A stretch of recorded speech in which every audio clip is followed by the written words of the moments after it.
Morning, Governor. Good morning, chaps. I was getting worried for a moment that you hadn't got any troops. Decided to go away.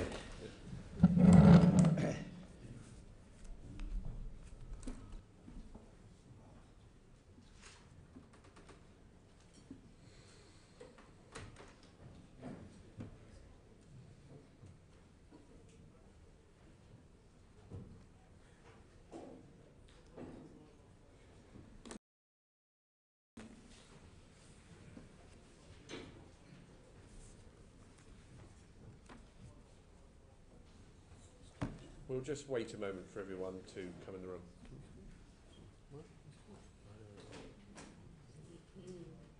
Well, I do know why, actually.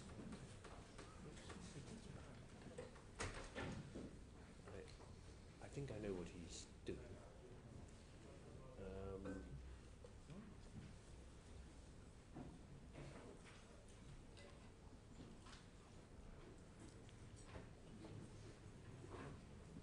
What?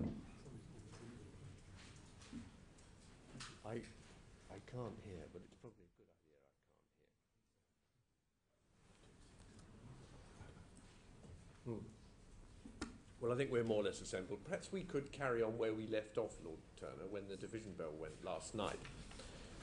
You told us that over the weekend, Marcus Aegis decided that he should himself resign. I'm reading from the uncorrected transcript. I thought that was an honourable decision. It was, however, a decision that surprised me.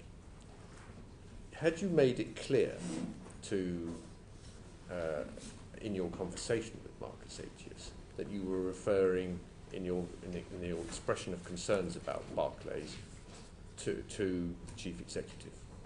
Oh, yes, absolutely clearly. The discussion I had with Marcus Aegis was about the position of Bob Diamond.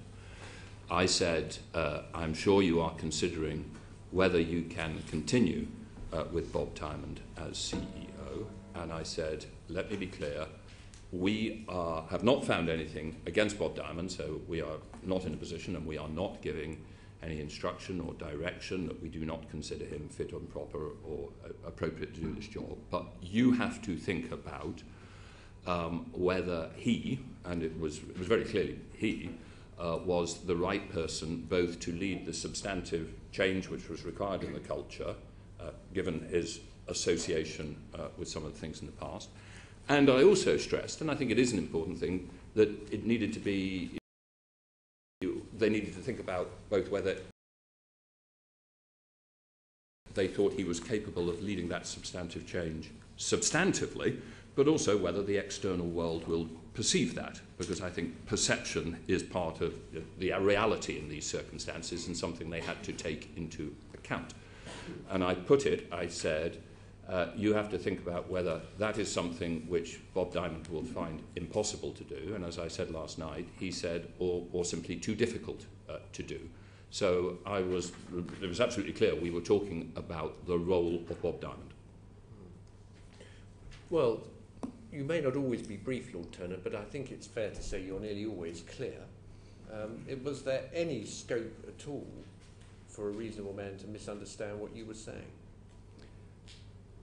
No, I mean, that we were talking about Bob Diamond is absolutely clear.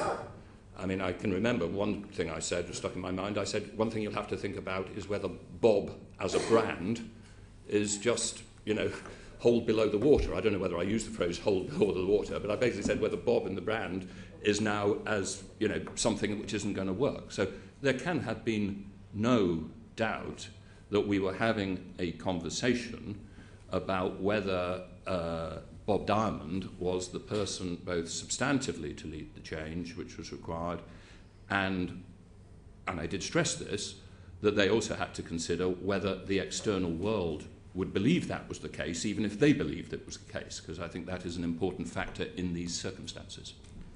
So you were handing the chairman of Barclays a revolver, and you were telling him to go and shoot his chief executive. No, I don't think that is quite right. I think that's a resting way of putting it.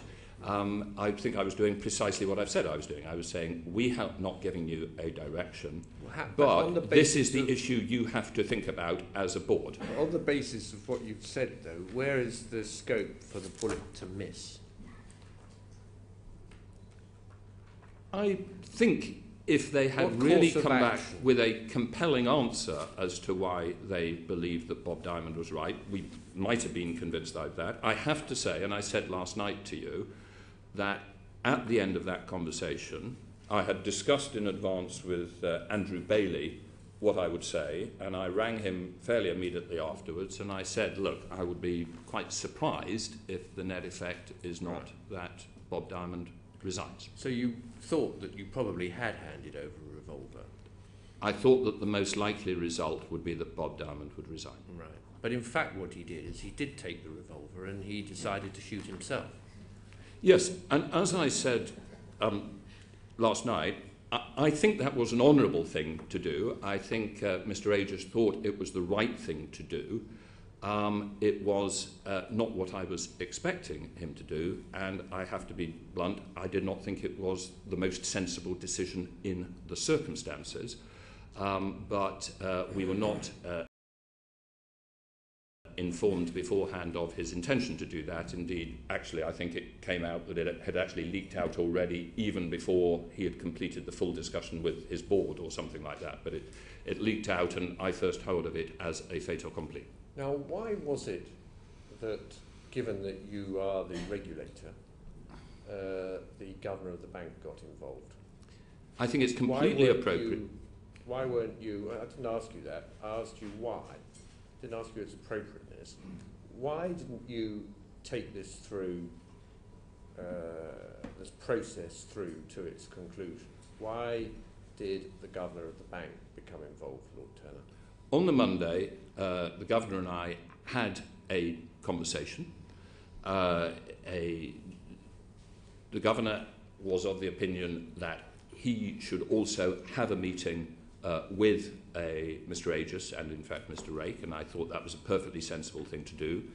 The governor has regular meetings and always has had regular meetings with the chairman and chief executive of major banks. This was also an issue, by the way, of our appropriate approach to this issue, which we had discussed, the governor, myself and Andrew Bailey, on the Thursday, actually when we were doing the rehearsal for the FPC press conference on the Friday. We had decided the appropriate line that we should all take at that time, and you will see that reflected in Mr. Andrew Bailey's. This is helpful additional background, but my question is quite direct. It's why didn't you not handle this issue to its conclusion as the chairman of the FSA? I thought it was appropriate for the governor to see Mr. Aegis and to put over a message as well, and it was a message which the governor and I discussed in the course of the afternoon. He has no regulatory authority. The role of the Bank of England in terms of the need for banks to feel that they have the confidence of the Bank of England, I think is something which has continued despite the regulatory changes of 1997. I think it is appropriate.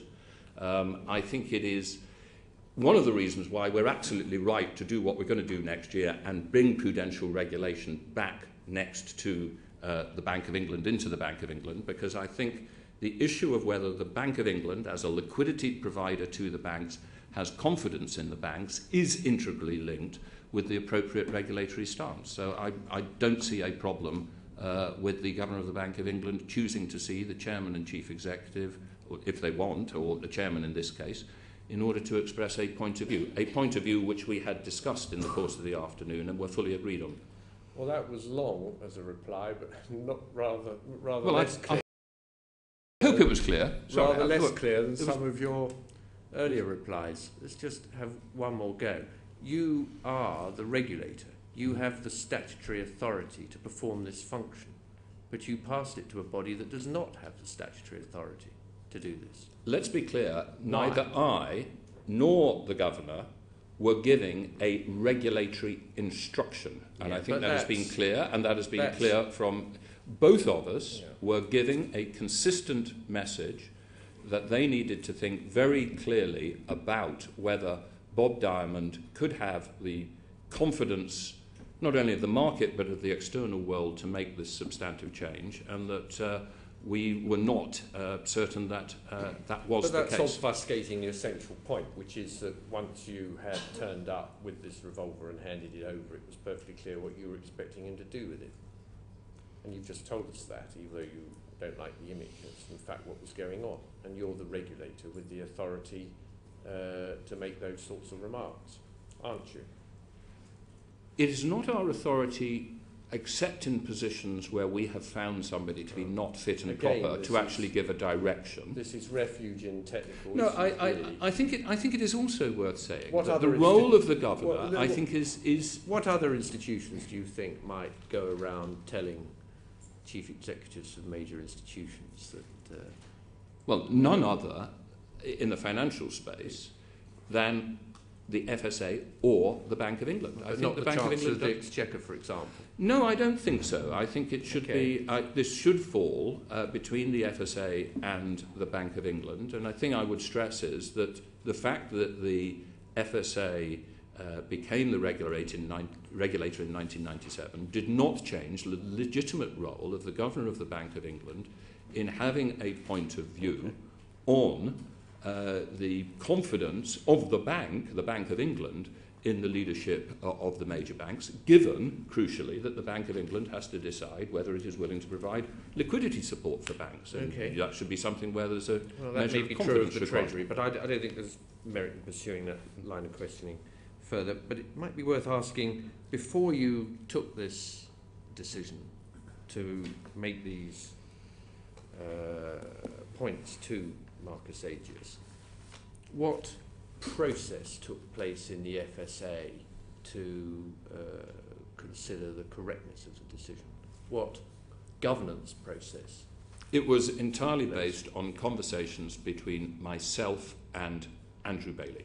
Was there Andrew a meeting of a subcommittee of the board? Of No, your we most did not do senior it in that. executives? No, we did not do it in that fashion. Why not? I think it is reasonable in these circumstances for the head of the Prudential Business Unit, the most senior regulator, the person who had been directly involved, as was described yesterday in the statement to the board in February, and myself, to make a decision which, let's be clear, if it had been a direction, if we were finding him not fit and proper, No, you've made that then we point would have had to several go through a times. legal process. But given that that's not what we were doing, we were encouraging them to think very clearly about the challenge that they faced. I think it is reasonable for us to have made that decision on the basis of myself and Andrew. So if you do it through the power of direction, you should use a formal route. But if you don't do it through a power of direction, it's reasonable to make remarks like this to a chairman informally. Is that your view? I think it would have been very odd if I'd done it myself without discussing it in considerable So depth you agree with that there Andrew needs to Ve- be some process? Oh yes, I agree. If it had been a formal direction, This I think is- it would have been essential to have a formal process This set is a down of an recipe for executive arbitrary committee. power, isn't it, Lord Turner? We have confidence in the decisions that you're taking, but what about some successor, which will be in the bank at some future time, who may get a bit dyspeptic about some chief executive, and who may exercise this power on this informal basis for which you've now set a precedent? This means that any chief executive may be hanging on a thread in case you had a couple of bad dinners with him. I think the part of the appropriate challenge to that is precisely what is going on here. It is the role of your committee, which is that if that occurs, you have an absolute right to ask searching questions about it. So we're not. But I We're think all it that is difficult stands between you exercising this informal power and the chief executive being booted out on a whim. I don't think this was a whim. I don't think people think that it was a whim. I haven't and said it was not a whim. a directive. I've said that at some future time that might occur, unless we put in place some proper governance. There doesn't seem to be a governance process here before you exercise this power in place. Well, I think there isn't. I can see the point you are making, and I think the appropriate checks and balances are important. I think in this case, we were dealing... I wasn't talking about in this case. Yeah. I'm talking about what the consequences for this case will be for the future and for precedent. You're agreeing with me this is something that needs to be thought through? Yes, I think I can agree with you that this does raise some issues about the future governance of these sort of situations. I think it is of the nature that when you end up in these sort of situations and you haven't written down a clear governance in the past, you make sensible judgments about what you think appropriate in the circumstances. But I am agreeing with you on that. We're making policy on the hoof, and I don't think there's any point taking it further on that point. What about the duty of care that you might acquire if you start shooting chief executives to the shareholders of the institutions who lose their top man? Did you consider that? We were certainly aware that we would not want a degree of destabilisation which was harmful to the shareholders, and indeed that was one of the things which the board needed to think about. I think realistically, the fact is that if Bob Diamond had stayed on, and given the extensiveness of the calls for his resignation from politicians and press, I strongly suspect that that would have been to the disadvantage of the shareholders as well. And I think there was almost certainly a change in shareholder attitude as the debates developed over the weekend. Governor, at a press conference for the latest FSR, Financial Stability Report, you said, and I quote, "I'm not the supervisor or the regulator.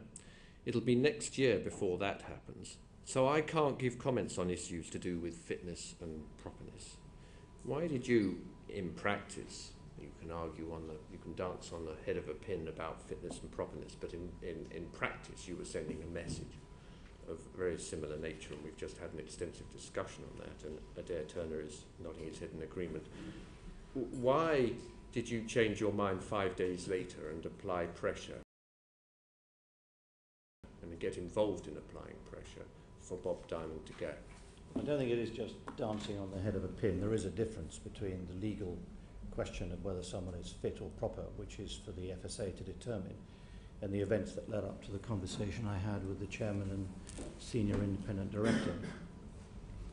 On the Sunday late afternoon, early evening, I discovered that the chairman had resigned.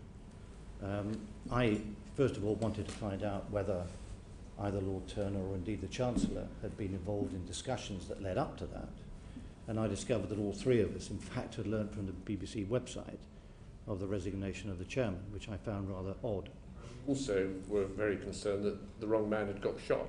Well, I felt that the consequence of that was that the firm was now in a very difficult position, and although, as Lord Turner said, it was an honourable decision of Mr. Agius to resign, he had inadvertently put any prospective new chairman in an impossible position, because either they would have to demand the removal of the chief executive as a condition for taking the job, or they would have to buy into the chief executive with serious worries that down the road, with further inquiries, possible criminal prosecutions, and who knows whatever else might be revealed over the next year or so, that would then mean that if the chief executive were then subsequently to depart, it would have tarnished the reputation of a new incoming chairman. So I thought that they had not thought through the consequences of this. And indeed, it turned out, when I had the meeting on the Monday, that the board, on the Friday night, had discussed the position of the chairman in his absence properly, and actually asked him to stay on. So the board itself was taken aback, I think, when Mr. Agius resigned. And as Lord Turner intimated, this leaked out and became a fait accompli before the board had a full discussion on the Sunday evening. So I decided that it would be a proper thing for me to do, to have a conversation with the chairman and senior independent director, precisely because, and I made it very clear to the two of them, I was not speaking for the government, though I did inform the Chancellor that I was having the meeting, but I made it clear to the Chancellor and to Mr. Agius that I was not speaking for the government, and I was not speaking on behalf of the FSA as a regulator. But I wanted the chairman and the senior independent director just to be very conscious of the concerns which the regulators had raised. Dale Turner and Andrew Bailey had shared with me for many months their concerns about Barclays. I think if you read Lord Turner's letter of April to Mr. Aegis, it could hardly be clearer. It is a very powerful and strong letter. And when I met the two of them, it became clear to me that they hadn't really taken on board the loss of confidence of the regulators in the executive management. And the point of my meeting with them was to say, look, you really need to understand the depths of the concerns that the regulators have about the executive management. And I want you to go away and reflect on that.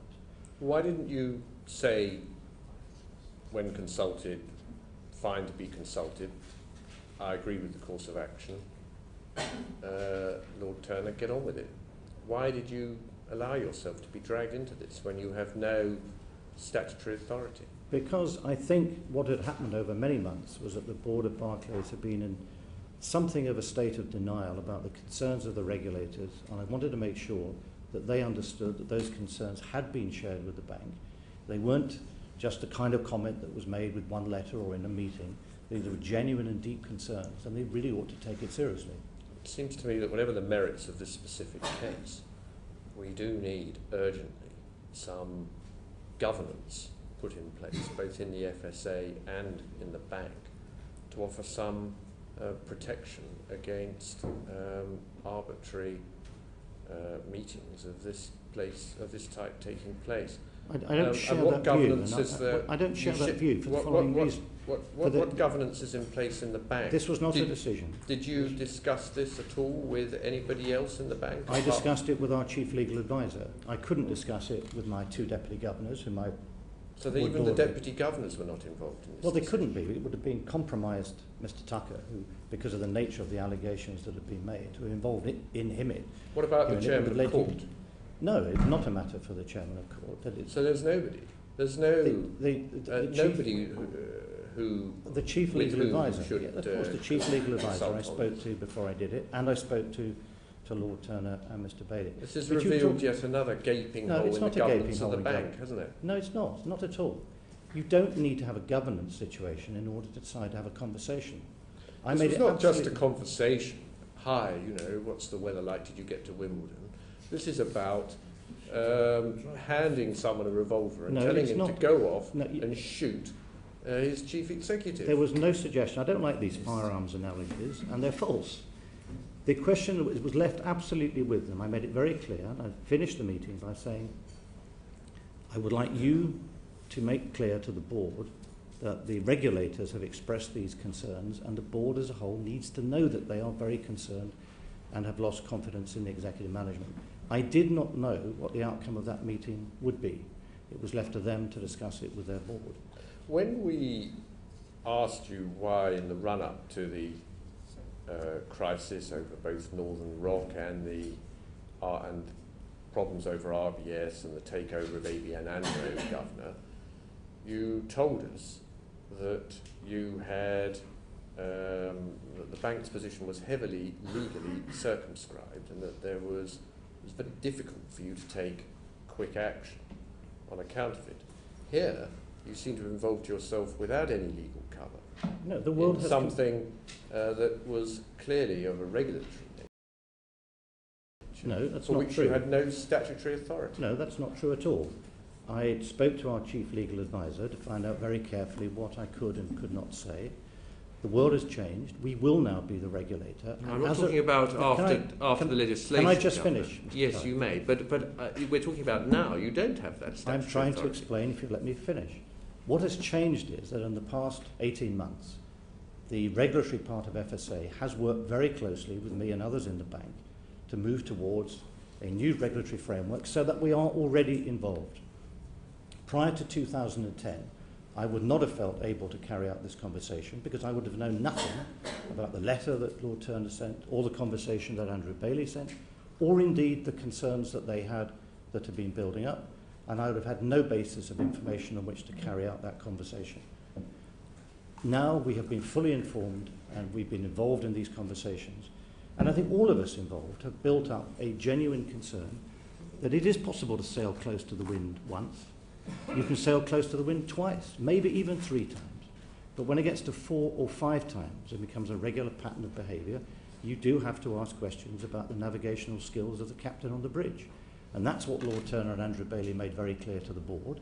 It seemed to me that the result that the chairman had resigned meant that the board as a whole had not fully understood the nature of the concerns, and I thought it would be helpful to play a role in making sure they did understand. The scope for misunderstandings seems to be virtually infinite in this libel scandal. Even this conversation, which you told me, Lord Turner, left no room for doubt, seems to have generated a good deal of confusion. It sounds as if the confusion is at the on the part of the regulated community in this case. No, that's absolutely false again, Mr. Tarry. The Barclays board, and it was true in my meeting too, were deeply reluctant to face up to the concerns that Lord Turner and Andrew Bailey had suggested. And I think they thought they might be able to tough it out. They were not convinced that the regulators had lost confidence.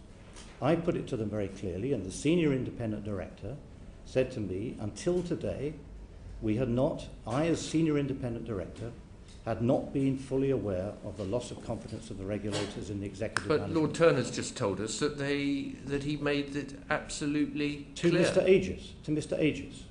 I'm referring to the views of the senior independent director who said, we had not realised until today how serious were the concerns of the regulators. Well, that's clear, but that means that there was a failure of communication between the senior independent director and the chairman of Barclays. Well, that's for others too. I can't answer for that.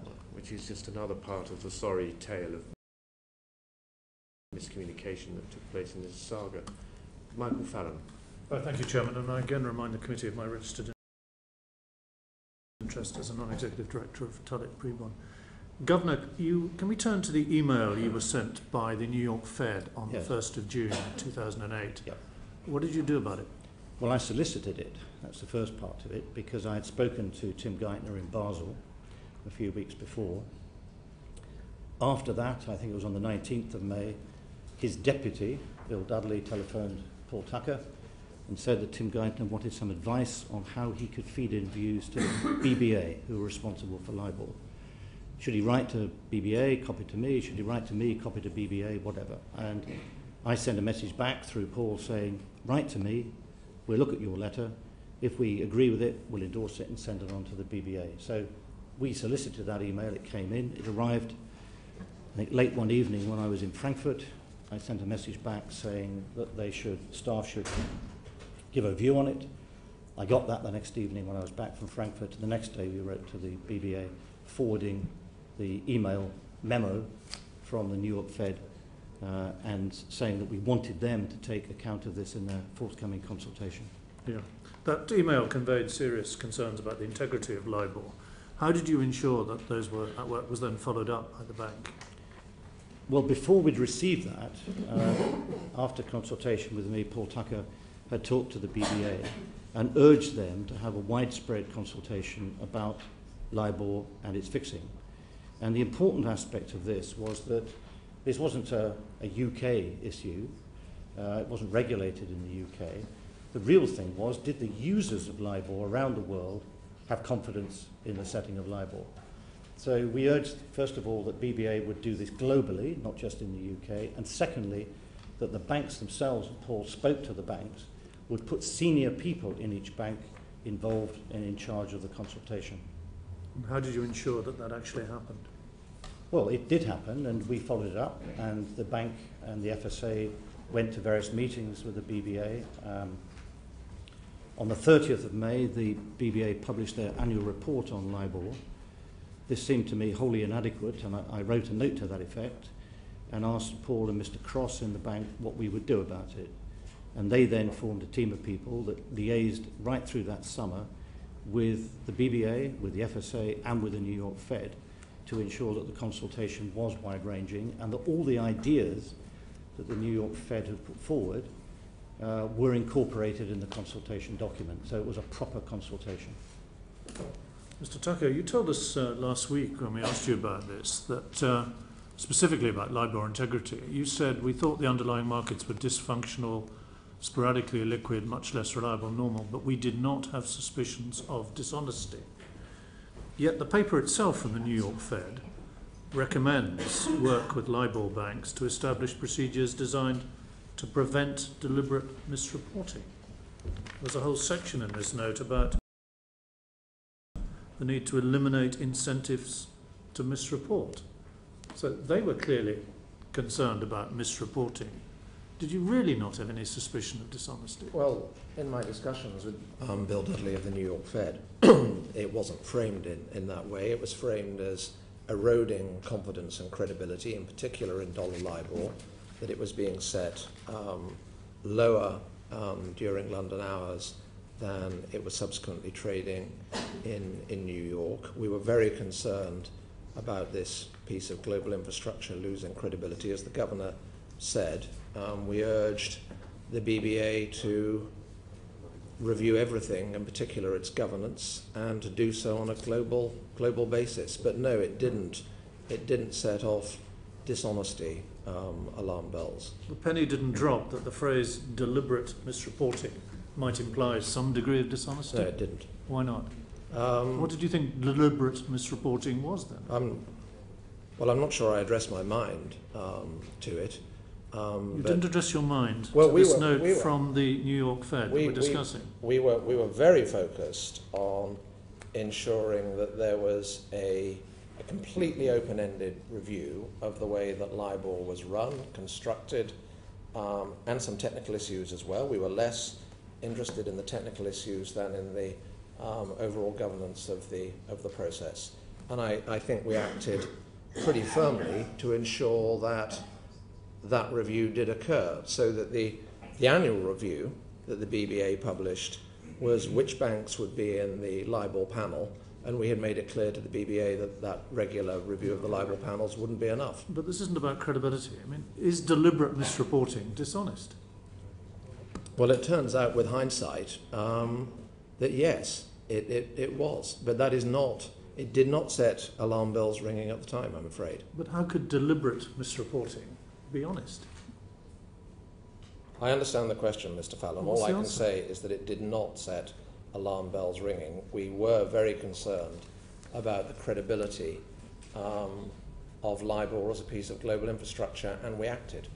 But you must have realised at the time there were considerable incentives for banks to underreport to protect their positions, given what was happening to Barclays. Well, as I said last week, actually LIBOR seemed to move in a broadly sensible direction given the strains in the market. The period we're discussing now is a period where sterling LIBOR and the LIBOR spread was rising. There were rumours about HBOS. There were rumours about HBOS approaching us for funds. We were focused very much on sterling LIBOR because we're the sterling lender of last resort. And then there was this emerging concern in particular about dollar LIBOR. And we were very concerned about the loss of credibility, but we didn't seize on it as in terms of dishonesty. But you yourself chaired the Money Markets Liaison Group 6 months earlier, 15th of November 2007, where the minutes say several group members thought that LIBOR fixings had been lower than actual traded rates. Well, as you were the chairman of that group. As I explained last week, we were concerned that the underlying money markets were dysfunctional from time to time. We understood that banks were having to make judgments about where they would be able to borrow. And again, as I said last week, this didn't set off alarm bells of dishonesty, but we were concerned about the eroding credibility, which is why at that meeting we turned to the BBA and asked them what they were doing. And no one came to us afterwards and said, "You're just not doing enough, you've missed the point here." Okay, so you were aware that LIBOR fixings were lower than actual traded rates. You'd seen the warning from the New York Fed that rates might be deliberately misreported, and you continued to believe that this was an honest market. As I said last week, we used LIBOR in the fee structure for the special liquidity scheme, which was our biggest intervention in the whole of this crisis period. And I really don't think we would have done so had we had suspicions of dishonesty. We thought LIBOR was flawed, but we thought it was the best measure of unsecured funding costs for the banks. Governor, at what point did the penny drop with you that LIBOR was not just dysfunctional, but was actually being manipulated dishonestly? Well, there were two dates. I was informed of the allegations that Barclays had made in connection with the conversation between Mr. Tucker and Mr. Diamond in April 2010. But the first I knew of any alleged wrongdoing was when the reports came out 2 weeks ago. And perhaps I could take you back to the document that Mr. Geithner Well, sent. do, but I just want to be clear, you Yes. had no suspicion until two weeks ago. We have been through... that anything had been going wrong in the LIBOR. No, we've been through all our records. There is no evidence of wrongdoing or reporting of wrongdoing to the bank. And the memo that you referred to from Mr. Geithner was, if you like, a constitution for the way that LIBOR should operate. It already had a set of operations. This was a self-reporting scheme. Any self-reporting scheme has to have a provision about deliberate misreporting. That's not the same as saying that they believe there was deliberate misreporting. So why would he want you to work on procedures designed to prevent Because deliberate any misreporting? LIBOR scheme had to have it. It was already there, and indeed the result of the consultation was to improve the reporting and monitoring of the rates that were being submitted. But at no stage did he or anyone in the New York Fed raise any concerns with the bank that they had actually seen or had evidence of wrongdoing. And I don't believe that constitutes it, because that is a suggestion for how the rules should be written. We wrote, last Friday, we issued the Funding for Lending Scheme rules. It has provisions against misreporting. We didn't do it because we thought we had evidence of misreporting. We did it because any scheme of this kind has to have such rules. And I think Mr. Geithner was sending that to us as a suggestion for how these rules should be constructed, and we agree with him. But neither of us had evidence of wrongdoing. So he was suggesting a section entitled, "We should eliminate incentives to misreport," because there wasn't any misreporting going on. Is that really credible? Of course it's credible. When you design any self-reporting scheme, you have rules to prevent misreporting. That isn't the same as saying that you've got evidence that there's misreporting. And neither did it, and nor did the Fed or anyone else send us any evidence of misreporting. And if you go back to the Money Markets Liaison Group meeting, the regulator and the BBA were present at the meeting. The minutes were published on the website. No journalist interpreted those remarks as, gosh, we got a smoking gun of wrongdoing. The regulator didn't look at it and say, this is wrongdoing. There was enormous concern at the time about what the submissions of LIBOR actually meant in circumstances when the market was dysfunctional. And indeed, I discussed it with this very committee. But the penny didn't drop with you until 2 weeks ago. Well, it's not a question of penny dropping. I mean, I discussed this with your committee in November 2008. Everyone was concerned about what LIBOR meant at that stage. Your committee discussed it, we discussed it, the press discussed it. That is a million miles away from saying that is the same as deliberate, deceitful manipulation of submissions in order to make financial gain. That's my definition of fraud. There was no suggestion of fraudulent behaviour or wrongdoing in anything that we saw. There was no suggestion of fraudulent behaviour, but the New York Fed sent you a paper designed to stamp it out. No, they didn't design it. It was any system designed to deal with a self-reporting scheme has to have procedures to deal with misreporting. That does not add up to an accusation that at that moment any individual has been suspected of doing it. They're quite different things. And after all, it did take the regulators 3 years of going through millions, if not billions, of words and emails in order to discover evidence of the fraud that lay behind the reports that were published 2 weeks ago. Thank you.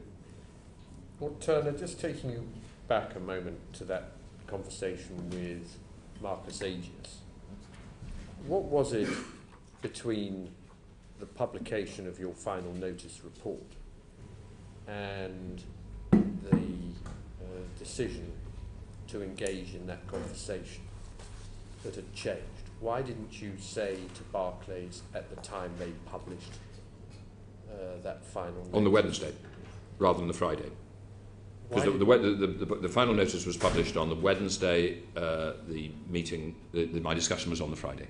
Yeah. Why didn't you have that discussion immediately? I think the honest answer is that Andrew that's and what I... we like. Yes, well, I mean, I'll give you an honest... Andrew and I had not talked it through and decided what precisely our point of view should be to this. We talked it on Thursday, we talked it again on Friday, and But you've had months to think about it. We had been, as you know, increasingly concerned about Barclays, but we had not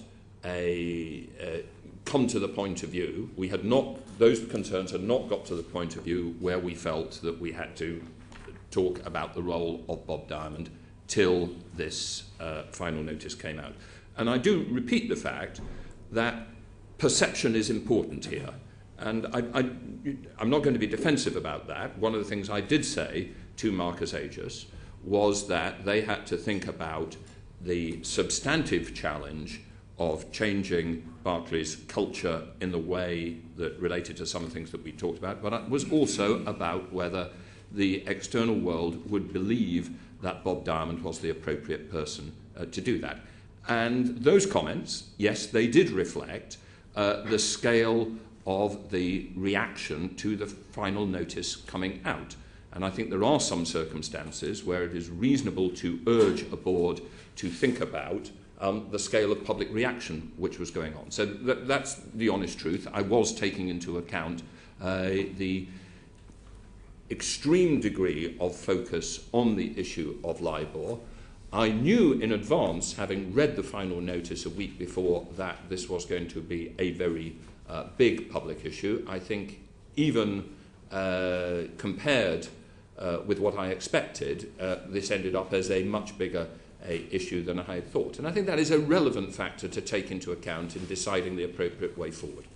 And you don't think that it's your job to protect these institutions from the vagaries of public pressure? Not if they are just random vagaries, but I think the combination of... What you're saying here is that the public were justified in their reaction on this occasion. I think that the public was justified in their reaction. Okay. And I think... Why didn't you act on the Wednesday? But I think, honestly, again, it takes one time to think these issues through sometimes. That is the answer, which is the correct answer. Okay. Governor, you received this note from the Fed in June 2008, and you told us a moment ago that you asked for a staff view.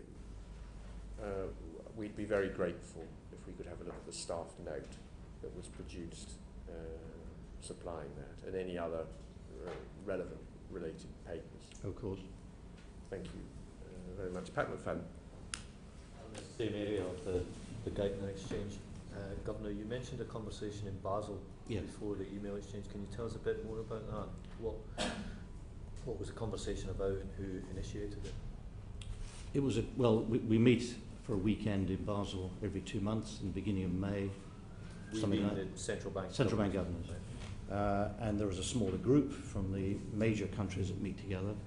And whether it was at that meeting or in a bilateral with Mr. Geithner, I no longer remember, but everyone had been concerned about the behaviour of LIBOR, because this was something that the particular concern was dollar LIBOR, not so much sterling LIBOR or Euribor, but dollar LIBOR, and that's where the concern was. And right through the period 07 to right through ultimately to October 08, it was moving up and down a great deal, and LIBOR was a bit like the temperature of a patient. It was how you measured the health of the system. So it was so volatile and moving up and down that everyone was thinking of ways in which they could introduce policies that would eventually bring LIBOR rates back down to where they normally were in relation to official policy rates. So we had a conversation where I said, well, look, BBA, we want them to carry out a consultation. We would like you to submit thoughts and ideas that you have about the future of LIBOR to the BBA or to us, and we will make sure that there is a full discussion of that. Okay. Now you mentioned concerns and volatility there, and Yep. talked about bringing LIBOR rates down closer to sort of official borrowing rates. And that's quite important. Are you saying there was a policy desire shared across central banks to bring LIBOR rates down? Well, of course, this is like the temperature. When a patient is sick, you want to bring the temperature of the patient down. But there's a world of difference between trying to think of what measures you could adopt to bring the temperature of the patient down and actually tampering with a thermometer. That was nowhere near anyone's thoughts at the time.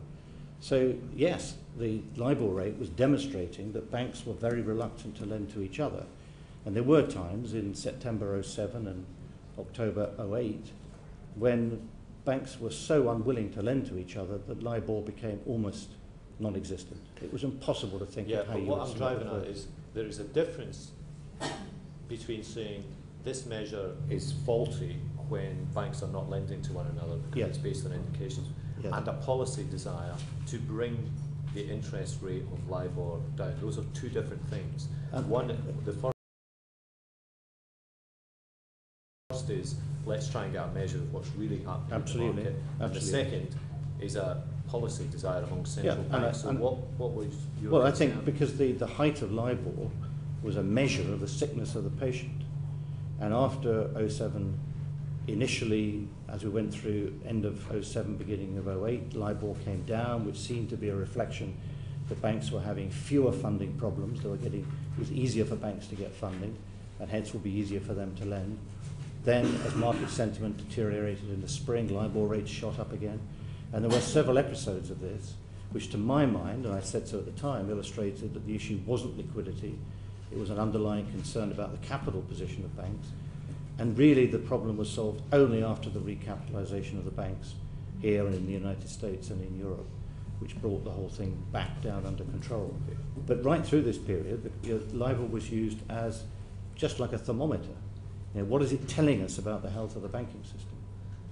I want to read a little bit from the Fed's website documents that they published on Friday, because what we're trying to get to the heart of here is what were these concerns, and were they sort of reliability or were they misreporting for some reason?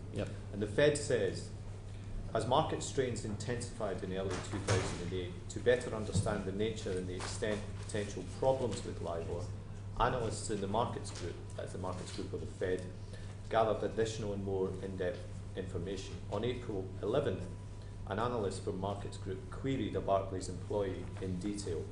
The Barclays employee explained that Barclays was underreporting its rate to avoid the stigma associated with being an outlier with respect to its LIBOR submissions relative to other participating banks.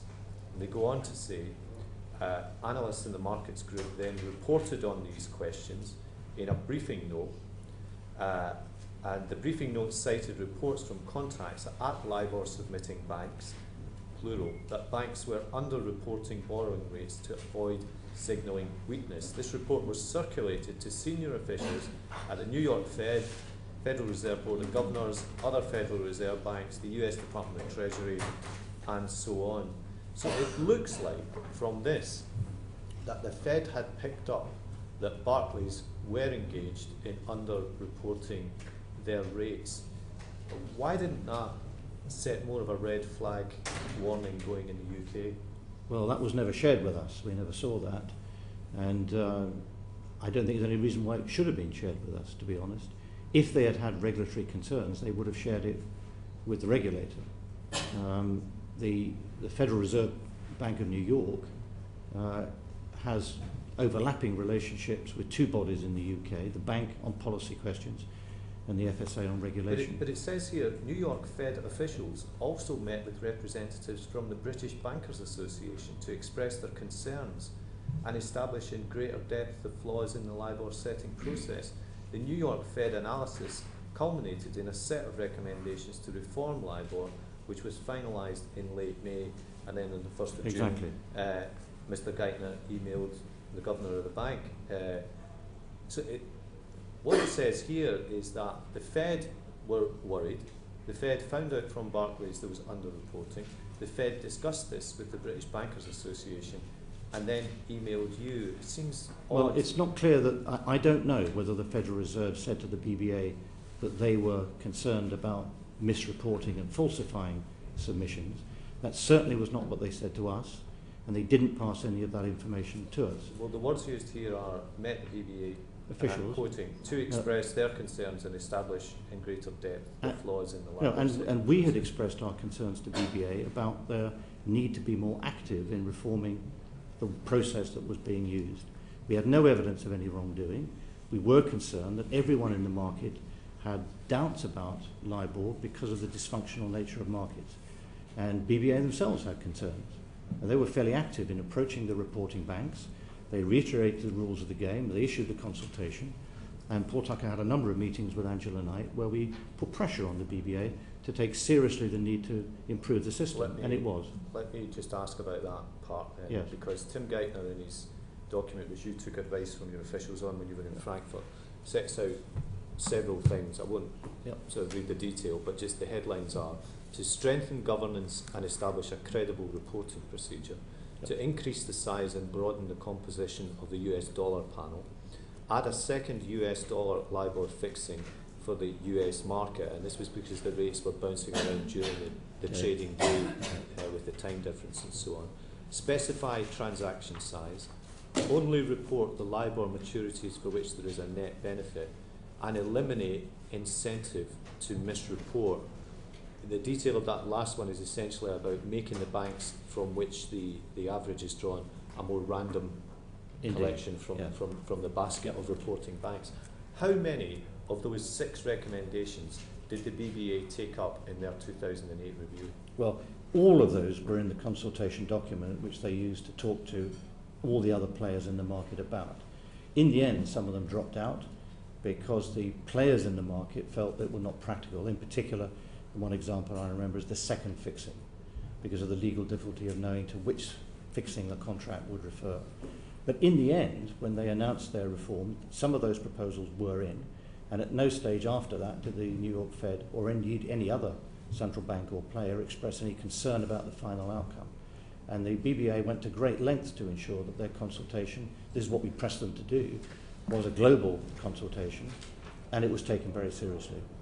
But, I mean, just to sort of end on this, don't you think there's an impression here, both in this initial story of what the Fed have put up on their website about their actions through April, May 2008, and then in the subsequent investigation, which we discussed in last night's session with you, Lord Turner, that the American authorities all the way along have been more worried, hungrier for this story, and more active in pursuing it.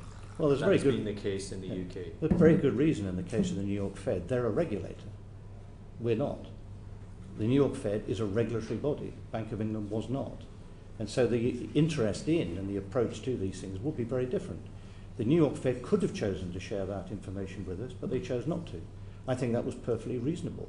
All we could have done with it was to pass it on to somebody else. So why would they send it to us in the first place? I mean, you are the Bank of England, Governor. This looks a bit like acting as a postbox to the BBA. No, it's like a very passive response to this list of concerns. Not at all. As I said, we solicited that email from them. We were asked for advice on how the New York Fed should interact with the BBA. So the New York Fed very clearly realized straight up that their role was to interact with the BBA, not with us. BBA were the body with the power to change this and set it. And the New York Fed asked us for advice about how best to interact with the BBA. I then said, and I file note, I said that the BBA's response to that point was wholly inadequate. So I asked Paul and others in the bank to make sure that the BBA realized that we thought they should be a lot more proactive, and they were.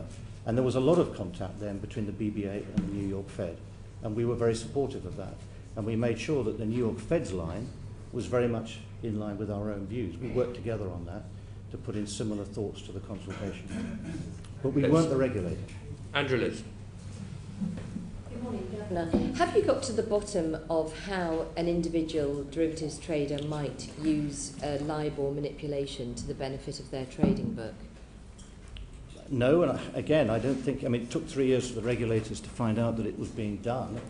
I mean, in some ways, I think, if you'll forgive the analogy, I do think there's some similarity with the scandals about betting in cricket, where no one saw it because the games weren't being fixed. It was just, if there were 3 no balls in the 17th over, somebody else had made a bet on it. And I was very struck and surprised when reading these 3 reports to discover that changing LIBOR by 1 basis point was the kind of rigging that people were interested in. You would never have noticed that from market activity.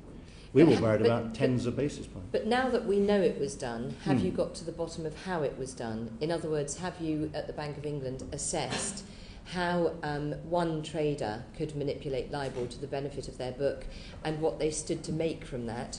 Or have you assessed that they would have had to collude with other banks? Or to what extent have your investigations looked into that? We're not an investigative body. That is the regulator's job. And we've only seen these accusations, or reports rather, of the three regulatory bodies for 2 weeks now. It does clearly raise concerns, and I think the regulatory bodies will wish to think carefully about the monitoring of individual transactions. But as I say, it is, to my mind, my conclusion is that a system that is based on self-reporting and submissions of the rate which people think they can borrow at, it's their own judgment, is one that clearly can be manipulated by collusion between the submitters and people trading in almost any other instrument which depends on LIBOR. Governor, if you'll forgive me, if you haven't assessed how it was done, then how do you know that other markets haven't been manipulated as well? I do not, and I can't. I mean, it's only 2 weeks since these reports landed on our desk. No, but you've known about it for a considerable amount of time. I haven't. That there is the potential not at all. LIBOR. The first we knew about fraud in this connection, and that aspect of it, was indeed 2 weeks ago when the reports were published. So what steps are you now taking to see whether other markets have been manipulated in a similar way? Well, we're not responsible for the regulation of markets, and that has to be for the FSA and its compliance area, the Martin Wheatley area. Okay. And I think one of the great benefits of the division of regulation between prudential supervision and enforcement and compliance is that the people working in enforcement and compliance will have a sole focus on this kind of issue. So going back to then the chairman's earlier points, you don't see it as your role to find out how or what benefit was gained by certain people gaming the system. So you don't really know to what extent the culture at the top was encouraging that, and yet you did think it appropriate to effectively ensure that Bob Diamond was forced to resign, for example. Well, I mean, what evidence do you have if you've not done any assessment of what type of gaming was taking place yourself? I don't think the reports that came out 2 weeks ago suggested that Mr. Diamond had any personal knowledge of that fraud, and that wasn't the basis on which the concerns that regulators had about the culture in Barclays were based. This has been something that had built up over many, many months about sailing too close to the wind, and the culture that had been built up in the institution, which led that to be an acceptable form of behaviour. It wasn't an accusation about Mr. Diamond being involved in the fraud. It's very important to be clear on that. Okay, Lord Turner, to what extent was Jerry Delmissier's appointment passed through the FSA 1 week before the judgments came out? Well, it's important to realise that there was no formal approval process required for Mr. Delmissier because the nature of the job that he was moving from to did not involve a change in status in terms of what he had already been approved for. I know that this is an issue to which Andrew Bailey gave consideration. It was not something that he and I discussed in detail. I trust Andrew's judgment and I left it to him. We didn't have a discussion about it, and therefore, in a sense, it would have been best if you had asked Andrew yesterday about it. But his point of view, I know, because he talked to me this morning and said, if this question comes up, here's what I did. His question, I know he did talk with Bob Diamond about it and say, look, do you want to do this given what is about to happen on a LIBOR, given that although there's no case being found against Mr. Delmissier, there may be a lot of public comment. But Andrew did not believe that it was sufficiently clear what had to happen there, that he should stop it occurring at that stage, though I think he had doubts about it. But the crucial thing is, because he was not changing, the definition of the role that he was doing did not involve a change of status. If he had been going to a chief executive role, it would have been a different position in our hierarchy of significant influence functions, and therefore there would have had to have been a formal approval process. But there didn't need to be a formal approval process in this case. So had there been a formal approval process, would he have been approved? I don't know the answer to that. But in hindsight, you can see that it's rather astonishing that not only was he appointed 1 week before the report came out that clearly implicated him, but also the comments he made about wanting to create a bank with the most honourable and amazing controls and internal procedures and so on. A quote that sort of looks rather like a joke now.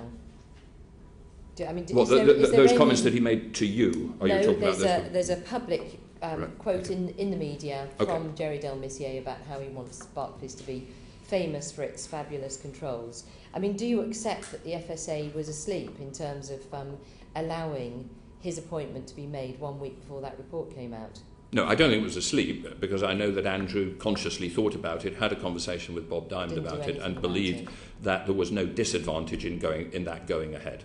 Okay. Yep. And then, Governor, in terms of Marcus Aegis and the Senior Non-Executive Director, Mr. Rake, why do they then escape? Is it just because Bob Diamond is more culpable? Is that a subjective judgment? You describe Bob Diamond as having been the one at the helm, but astonishingly, two other people who could be seen to have been at the helm, and indeed Marcus Aegis, who could have been fairly criticised for failing to provide any sort of check and balance on Bob Diamond, who, as the FSA and the bank have said, was certainly gaming the system. Why is it that Marcus Aegis and Mr. Rake now seem to escape unscathed? Well, I don't want to personalise this, and indeed when I met them both, I tried very carefully to use the phrase that the regulators had concerns about the executive management, because the point I made to Mr. Aegis was that, honourable though his resignation was on that Sunday, no one believed that the culture in the institution was set by the chairman or by the chief executive. And it's the culture that matters, and really what matters now is that Mr. Diamond has gone, and now Barclays, which is a great bank, has to look forward and create a new bank with a new culture, take it forward. And I felt that, I think Mr. Aegis has made clear that he will perform the task of ensuring that we get through this difficult period and that we'll then leave. And I think he's taken a very honourable position, and I think in the heat of the moment he thought that, given the pressure on the bank, that the honourable thing to do was to resign. But I think that both Lord Turner and I felt that actually there was one more duty that he had to perform, and which he should perform to Barclays, which is see it through the next stage. And I think that is what, very honourably, he is doing. But bearing in mind that all of these decisions are, to a certain extent, arbitrary, they're certainly challengeable, don't you think this argues again for the proposal that this committee put forward, that the Court of Directors should have the very clear powers to review what the Bank of England and what decisions the Bank of England has taken, and to actually properly scrutinise the internal processes that come up with these potentially arbitrary decisions? Yes, and I'm sure they will. Okay, thank you. Well, that's very interesting. Do you think, Governor, that the BBA has done a good job? I think they had to be, nudged to get into the right direction. But once they had been nudged in May 2008, they did work very hard to make a success of the consultation. I think the real challenge in all this, and it's something which is not to do with the failure of any person in a bank or institution, is that we got a $500 trillion market in derivatives based on the illusion that there will always be a benchmark interest rate against which the contracts can be fixed. And for the vast majority of time, it is easy to find that interest rate. Before 2007, what's the interest rate at which banks will lend to each other in the 3-month unsecured market? The answer was basically the same number for all banks. Yes, I'm very familiar with how it works. Yeah, so there was no worry about credit risk for banks. Occasionally there will be, and that's now been going on for 5 years. So I think the big question is, does it make sense for people to think of basing contracts on an interest rate that not to do with dishonesty or incompetence, but that there will be times when liquidity dries up and there will be no reference interest rate to benchmark the contracts on. Yes, but it's broader than that, isn't it? It's actually more than 7 years. More than 5 years. It's actually 7 years that there has been fraud as well as LIBOR fixing and a difficult interbank market. So actually, do you not think that over a 7-year period, the BBA responsible for managing and monitoring this fixing should take responsibility for their failure to do that? I think it's harsh. What we've found out that in terms of the fraud, things like 1 basis point were the sort of changes that people were aiming at. I don't believe that the BBA could possibly be held responsible for monitoring whether the quotation was 1 basis point too high or too low. So should the FSA be held responsible for failing to regulate the bank's internal procedures? Because clearly this was being shouted out across a dealing room. It wasn't as if it was 1 basis point and nobody knew about it? Some people clearly knew and many others did not. And I think we can try to put in place mechanisms to detect it, or the regulatory authority can do it. But I go back to what I said earlier. It took 3 years of detailed investigation by 3 bodies, Department of Justice, CFTC and FSA, all 3 of them, took 3 years to get to the bottom of it. And in the end, the evidence that proved conclusive were email traffic where the people who committed the fraud revealed themselves through emails. Now, I don't think you can, if you put in place a system whereby every email is monitored every week for signs of fraud, then people won't do it through email. They'll find some other way of talking to each other. I think these things are extraordinarily difficult, and I don't want to blame anybody. I think it is worth trying to ask ourselves the question, how can we improve this for the future? But that's slightly extraordinary, isn't it? Because the whole point about running a bank is that you don't monitor every email every day, but what you do is you create a culture where people will report things that have gone wrong. Yes. And there should be a procedure by which that finds its way to the top. And what you're saying is you don't want to blame anyone, which just suggests that that's just a nonsense. Then why bother with a regulator? No. You asked me about BBA and the regulator. I don't think it was their responsibility. You're absolutely right that in each bank, the responsibility of the executive management is to create a culture which encourages upward reporting of things which are thought to be somewhat dubious. And I think that most organisations try to do that. That doesn't mean to say there won't sometimes be things that go wrong. The concern about Barclays, and I have no idea what the remaining investigations into the other banks will show. I'm not party to that at all. What I do know is that we had reports on Barclays.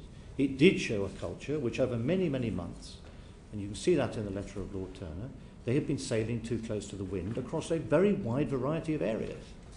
And this was not so much the straw that broke the camel's back as perhaps a bale that was too much for the camel's back. And it all adds up to a picture of the culture of Barclays that made regulating the bank extraordinarily difficult. And I remember very clearly before 2007, to be a regulator before 2007 was to have no support from anybody. Dare I say it, even in Parliament. The consensus was anything the regulator did was to impede the working of our efficient and dynamic financial services industry. And everyone said that. I'm not trying to pin it on any individual. The regulators had a very tough job. It is easier now to come up and try and change the culture. But when we had this evidence about Barclays, it seemed to me appropriate to make sure that the board of Barclays really appreciated that the regulatory style had changed and the regulators had lost confidence in the executive management. And it was something, that was a message that they deserved to hear. It was important that we get that message to them. What they did with that message was up to them. They would then be accountable. If they had done nothing after hearing the messages, then a few weeks or months down the road, if other material had become available, they would have been culpable for their failure to act. But it was their decision, and it had to be seen as their decision, which is why I do not accept that what happened was, in any sense, the arbitrary use of power. It was the exercise of judgment and the conveying of information that was important to the board to them. Thank you. One very quick question to Mr. Fisher. Are you happy, Mr. Fisher, with the bank's preparations for unwinding QE at some future point? Do you think that enough work has been done, and do you think that we are treading into unknown territory without a proper exit plan? I think we have done a considerable amount of preparation for QE exit. We can't really do any more until we know the circumstances of the time. The preparations we did went back to 2010 when we had discussions with the Debt Management Office about a range of options we would have for exiting QE. We came up with some plans. Those plans depend in part on how quickly we need to unwind QE, so you can't be definitive about it. I think we've done about as much. We need to think of it again because it was a couple of years since we drew up the initial plans. It doesn't look like we're going to be exiting any time soon, so we've got further time to plan. We need to take into account the fact that the QE programme is now much bigger than it was when we did the previous planning, and look at the state of the market. But I'm confident we've thought through a lot of the issues. We are going to come back to that subject later on this morning if we get the chance. But first, John Mann. Governor, a light touch regulation wasn't a consensus, it was a majority view. And there were a number of dissenters, both political and academic at the time, I'm surprised you didn't read the academic studies in 2007 and 8. Did you read the Wall Street Journal of the 29th of May 2008? Yes. And that was presented to you on that day? Yes. When Lord Turner said a few minutes ago, and I'm quoting, I realised it would be a very big public issue. He realised that a few weeks ago. Despite that, Lord Turner and the FSA failed to give to Parliament a crucial letter from him to Barclays that was obviously relevant to the inquiries and hearings of this committee. You similarly have failed to provide a series of documents that have now come into the public domain that are of significance to all the hearings of this committee and of Parliament on this matter. What's your excuse for not providing Parliament with these documents? Well, you wrote to us, Mr. Mann, and put in an FOI request. We have answered your FOI request. You received the data yesterday. We put yours to the top of the list to give it top priority. And as you know, you can't just turn these things around in a matter of a few hours or even a few days. I was referring to the stuff that's come from America. Well, when we realised that the Federal Reserve had put it out, we did then publish material. My question is, why didn't you provide that? Because it's obviously relevant to our inquiry. Why didn't you provide that? Mr. Mann, it is very difficult to anticipate all the questions that you're going to ask. When you ask for material, we supply it. And the Chairman asked earlier on if we would provide material relevant to it, and we will provide that. I get the message. So again, like Lord Turner yesterday, we should have asked for information we didn't know existed that was pertinent to our inquiry. But I am pleased because there are other FOIs with you on the way to. I'm sure they will get suitable priority. Now, Governor, does in dealing with LIBOR, does your place in the queue on the other ones, Mr. Mann? Well, I'm sure it's the same information, so we'll be happy to share it around. Does Mr. Tucker and has Mr. Tucker always acted with your full authority when he's done things in relation to LIBOR? Well, he's always acted talking to me about what the policy and the approach was. Clearly, I don't monitor every phone call or everything that he does. No, but I trust him to go out and do the job that I ask him to do. So there are no occasions when he's acted without your authority. No, not that I'm aware of, and I see no reason to suppose that there would be. No, and neither would anyone else, I'm sure. Mr. Tucker, the email that has just been released, 28th of May, to Bob Diamond from yourself, headed LIBOR. Bob, having spoken to HSBC and RBS, Stuart and Johnny, presumably Stuart Gulliver and Johnny Cameron, sense similar across all three of you. What's the similar that was sensed? Senior participation in the BBA's review. This reflected a conversation with the Governor. As the Governor has already said, we wanted to give the BBA the message that they shouldn't just do their normal annual review of LIBOR, they should do a much broader global consultation on LIBOR and its governance. We conveyed that to the BBA.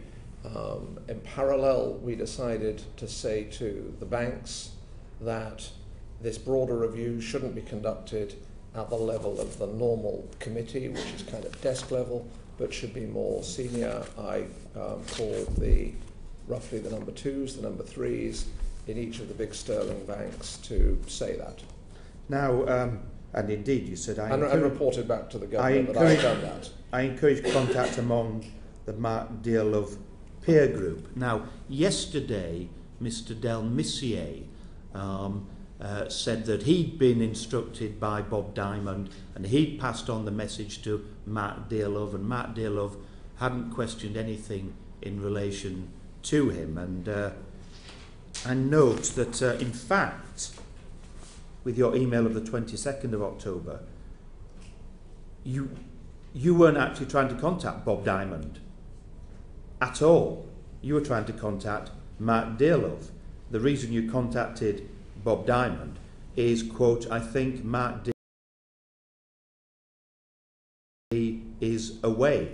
Oh, no, I wanted to speak to somebody at the top of the firm. I simply noted that Mark Dillard was away. I wanted to speak to either Bob Diamond or John Varley. Well, you've put, sorry to bother you, but I think Mark D is away. Yes. So you wanted to speak to Mark Dillard. Yes, I did. No, I wanted to speak to Diamond or Varley for exactly the reasons that I conveyed to you last week. You put in here, no, I know, sorry to bother you, but I think Mark D is away. How often did you discuss in 2007, 2008, LIBOR with Mark Dillard? Well, I just discussed, Mark Dillard would come to meetings in the bank where we discussed money market conditions. The team would talk to him about what was going on. But this was a call which I wanted to have with Bob Diamond or John Varley, and I wasn't bothered which one I had it with them. Well, the email is quite clear, but going back to your email of 28th of May, I've encouraged contact amongst the Mark Dillard peer group. It's the fact, isn't it, that's now emerging that you were discussing LIBOR with this level of people on a regular basis. No, I wanted, in May, the bank wanted the banks generally to participate in this review at a more senior level. And therefore we decided to call each of the big sterling banks at number 2 or number 3 level. And we wanted that to be understood at the treasurer level that they needed to participate there or thereabouts. Don't dispute that for a moment. That's not the answer to my question. My question is, were you not discussing LIBOR on a regular basis with Mark Dillard? Funding conditions, yes. Money market conditions. And as I said last week, LIBOR was used as a portmanteau term occasionally for all of that, and it has been this morning. Well, and so we see the Wall Street Journal stating on the 29th of May that banks had routinely misstated borrowing costs to the BBA to avoid the perception they faced difficulty raising funds during the crisis. Now, Governor, you then, having read that, have correspondence with the President of the Federal Reserve Bank. You're aware of the allegations out there of what's going on. Would you like to carry on with the article? Because the same article points out there is no evidence of any specific wrongdoing. And indeed, the allegations could well be explained by volatility in markets. No, well, the analysis indicates a series of banks that have been reporting significantly lower borrowing costs for LIBOR than what other market measures suggest they should be. Which also correlates with previous information that was in the public domain and with the money markets meeting of November. So isn't it the fact that what you are concerned with is the position of the banks in raising funds, not the fiddling of the LIBOR reported rates? What we were concerned with in May 2008 was to ensure that there was going to be a proper review of the LIBOR process to make sure that everyone involved in it, and it was a private sector market, private sector instrument, they weren't regulated. The idea was to try to make sure that the stakeholders in the LIBOR market were satisfied with the way it was working, and that's why it was important to make sure that there was a global consultation involving all the major players in private markets and the New York Fed, and that the BBA had to take seriously that. Angela Knight picked that up with some enthusiasm, and she had a lot of direct contact with the New York Fed. And at the end of the process, no one came back to us and said, we're not satisfied with the outcome. Move on. We'll have one more. John, we'll have one more question, and we'll take one answer, and then we'll move on. Well, then it'll be a long question, because in relation to the question asked by Mrs. Leadsom, you were using the same definition of fraud that Bob Diamond used, that it was a few, at my term, a few rogue traders, and that the lowballing of LIBOR wasn't fraud. But that's not the view in the US, is it? If I quote from a Federal Reserve employee quoted in the last day or so, US confidence in the London market as a whole has been severely shaken, partly because, quote, the slow reaction time of the UK authorities, they had to be continually prodded by us. It may be just too idiosyncratic to allow US mega trading there as in London. Despite the fact that there are serious commentators in the US questioning the viability of part of the London market, you appear still to be in denial that it was known that there was LIBOR rigging going on, the lowballing, when it's patently obvious to everyone that it was known. My question is, why are you still in denial over this? And wouldn't it help the situation if, in fact, the Bank of England, along with the FSA, recognised that lowballing had failed to be spotted because you had other priorities because of the economic crisis? And that honesty might then give us some credibility in going forward and dealing with this crisis. No is the short answer, and the slightly longer answer is that there is a world of difference between people saying they do not know how to submit when they're doing the LIBOR submissions because the market is dysfunctional, and no one knew what to make of the quotes that were being submitted. This was something which I discussed with this committee in November 2008. There's a world of difference between that situation and deliberate misrepresentation of the submissions with a view to a financial gain, either private or institutional. I didn't say fraud was restricted just to the rogue traders. It was also true of the deliberate misrepresentation by Barclays in the submissions. And on that, we had no evidence of wrongdoing. None was supplied to us. And the evidence that you cite here, the article, there were plenty of academic articles that looked into it and said, we cannot see in the data any evidence of manipulation. And I say again, if you go back to the inquiries which the regulators made, it took them 3 years to work out and find the evidence of wrongdoing.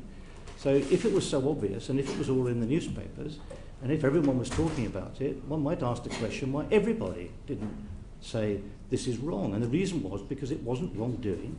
It was a market that was dysfunctional and was not operating in any effective way. Well, December 08 is 6 months after May. Mark Garnier, we're going to move on. Otherwise, we'll be on this subject till lunchtime, maybe tea time. Mark Garnier.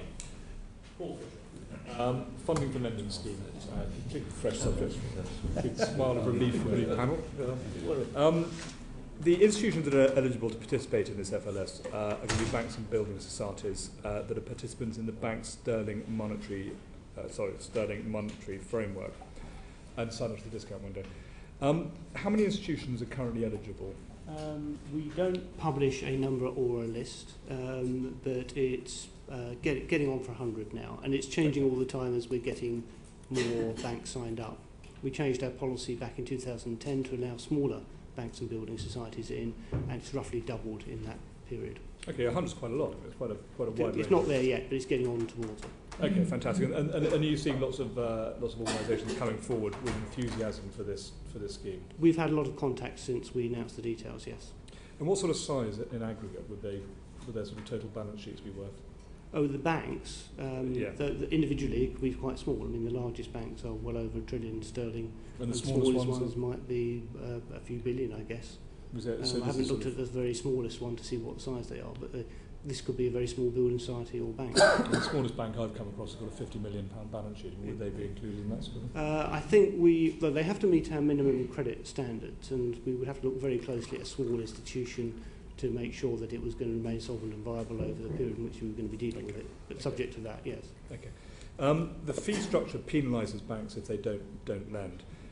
How did you kind of set about establishing the size of this penalty? We used our economics area to do some substantial analysis of different scenarios, different fee structures we could apply. I think we're very conscious here that the major banks, the big 6 lenders who account for most of the lending, are all in quite different strategic positions.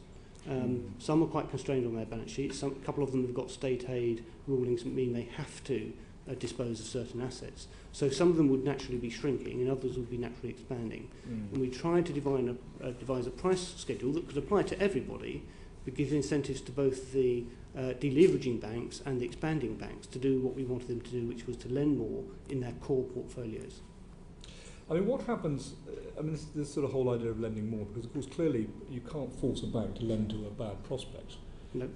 And clearly you've got the issue where the economic condition could start spiralling downwards. You could have this sort of ever-decreasing spiral, in which case the banks may be penalised for not lending into conditions which is just completely irrational to lend into. I mean, how would you compensate them for that? Well, obviously we want the banks to remain prudent. The risk of any lending they do on the back of the scheme stays with them, so they will have to judge the credit risk of the borrowers to whom they are lending. But what we're trying to do is, if anything, is try to get a more virtuous circle going. The more confidence in the economy, the more growth we get, the better credit prospect a lot of these businesses will be. Where we've been over the last year is that we've seen lending, for example, to mortgages, as in our explanatory paper, the rates on that have been going up. At a time when we've kept interest rates very low, we've been trying to loosen monetary conditions through QE, and some of those lending rates have actually been going up. And credit growth over the last 3 years has been pretty static at best.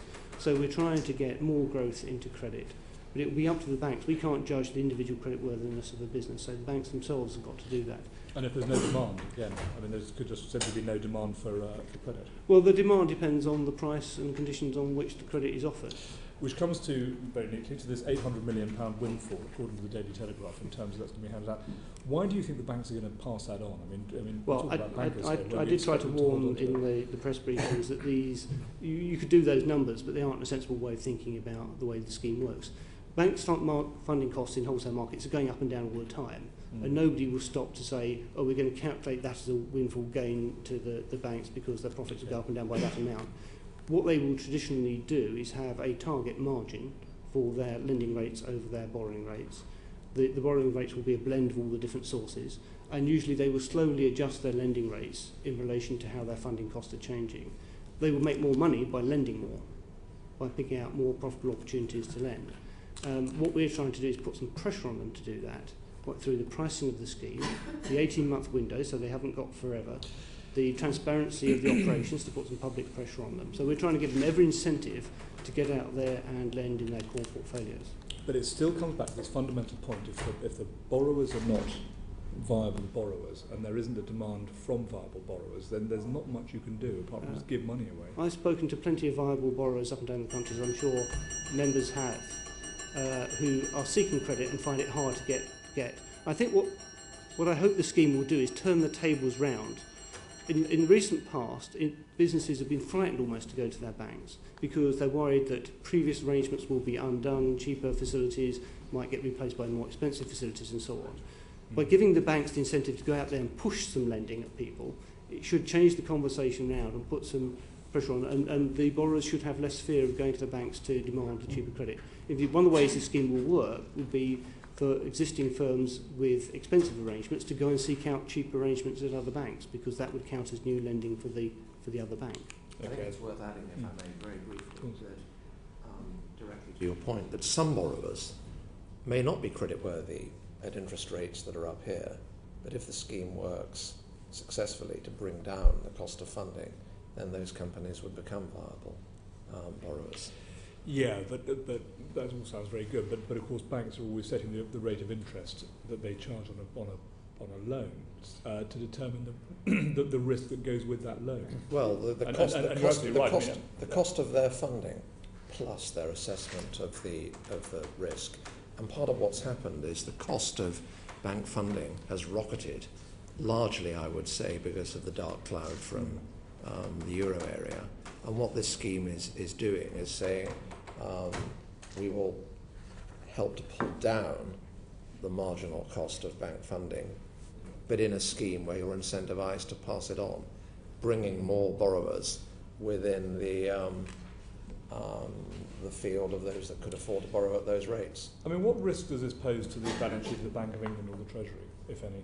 Well, we protect the balance sheet of the bank by adopting conservative haircuts on the collateral that's passed with us. If any individual loan goes bad, that's at the risk of the bank. They have to take the loan back and post new collateral. If the value of the loans or other collateral they've given us is changing over time, we'll call for extra margin, so we're always fully protected. Only if a bank actually defaults and we end up holding that collateral, is there a risk?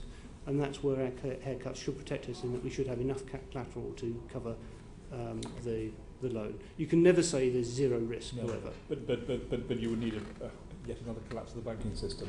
And what are the chances of that happening? Well, the scheme is partly designed to help prevent that, of course, and to support the economy. How much are you expecting to this? I mean, their estimates is going to be 80 billion worth of extra lending. Is that fair? There's no limit built into the scheme. It's unlimited in that sense. The natural limits will be the amount of collateral they can post, the amount of capital they've got to allocate to the lending, and their ability to find profitable businesses to lend to. So those will be the things that cap it. I've not wanted to set a number to act as a hostage to fortune or to limit our ambitions. Can you give us an idea of the order of magnitude? 5% of lending is 80 billion. If we got lending growth of 5% over the next 18-month period, I would grab that now as an outcome of the scheme, because we've had flat credit growth over the last 3 years. So 5% would represent a considerable improvement. For me, any sustained growth of lending would be much better than where we are now, particularly in a world where our assessment was lending growth is more likely to fall than to go up. Do you think that this will change the direction? I hope it will. I hope it will be sufficient. But if other things happen in the world which put a big shock into the banking system and into the economy, it may prove not. In which case, simply keeping credit growth maintained in that circumstance would be a good outcome. But again, it does come back to that point that if you see lending growth in negative territory, then that's going to be the banks going to be penalised for that. Yes, well, they won't be penalised. They won't get as much benefit if their lending growth goes down. And my final question, if I may, is: are you going to monitor the type of loans that are being given under this scheme specifically? So by sector, so for small, medium, large businesses, the type of business, mortgages, that kind of stuff. Are you going to do an in-depth analysis of where this money is going? Well, our main objective here is to support the economy as a whole. So our main focus will be on the aggregate, and if we can get aggregate credit growth growing at these sorts of rates, that would be a very good outcome. I'm sure we were doing what we can to monitor the different categories of business, but the sectoral data isn't as good as the aggregate data, and we're not in a position to demand or force the banks to lend to any particular sector of the economy, allocating credit between sectors. But you can always ask them where they're lending it to get a sense of where we will be asking, and we'll certainly be talking to the banks, finding out what they're doing, using our network of regional agents to talk to businesses at the other end to find out how they are seeing it come through. Okay. So there's a variety of intelligence sources we can bring to bear on that to monitor what's happening. Okay, thank you. Have there been any calls to increase collateral eligibility in the discount window? We now have the broadest range of collateral eligibility, I think, in the central bank history, in terms of our central bank history, in terms of our published facilities, going as far as taking portfolios of individual loans for mortgages or to businesses is really gives you a very wide collateral set. Any of these banks which is lending in large scale to the UK economy will have a lot of these loans on their balance sheet which they can parcel up and give us as collateral. Are you receiving calls for more? We haven't been particularly lobbied. We've been lobbied about haircuts and things like that, to which our response is we're not going to apologise for our risk management. I haven't been lobbied recently on the range of collateral. So being lobbied on haircuts but not on eligibility. Right. Okay. I think we've got quite a lot more to do today, and I think it might be sensible if now we take a 5-minute break and resume. So order, 5-minute break and resume whatever it is. Yeah, 5 minutes.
period.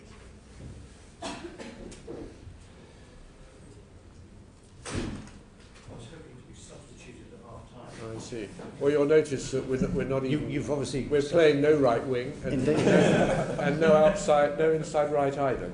John Thursday. Thank you, Chairman.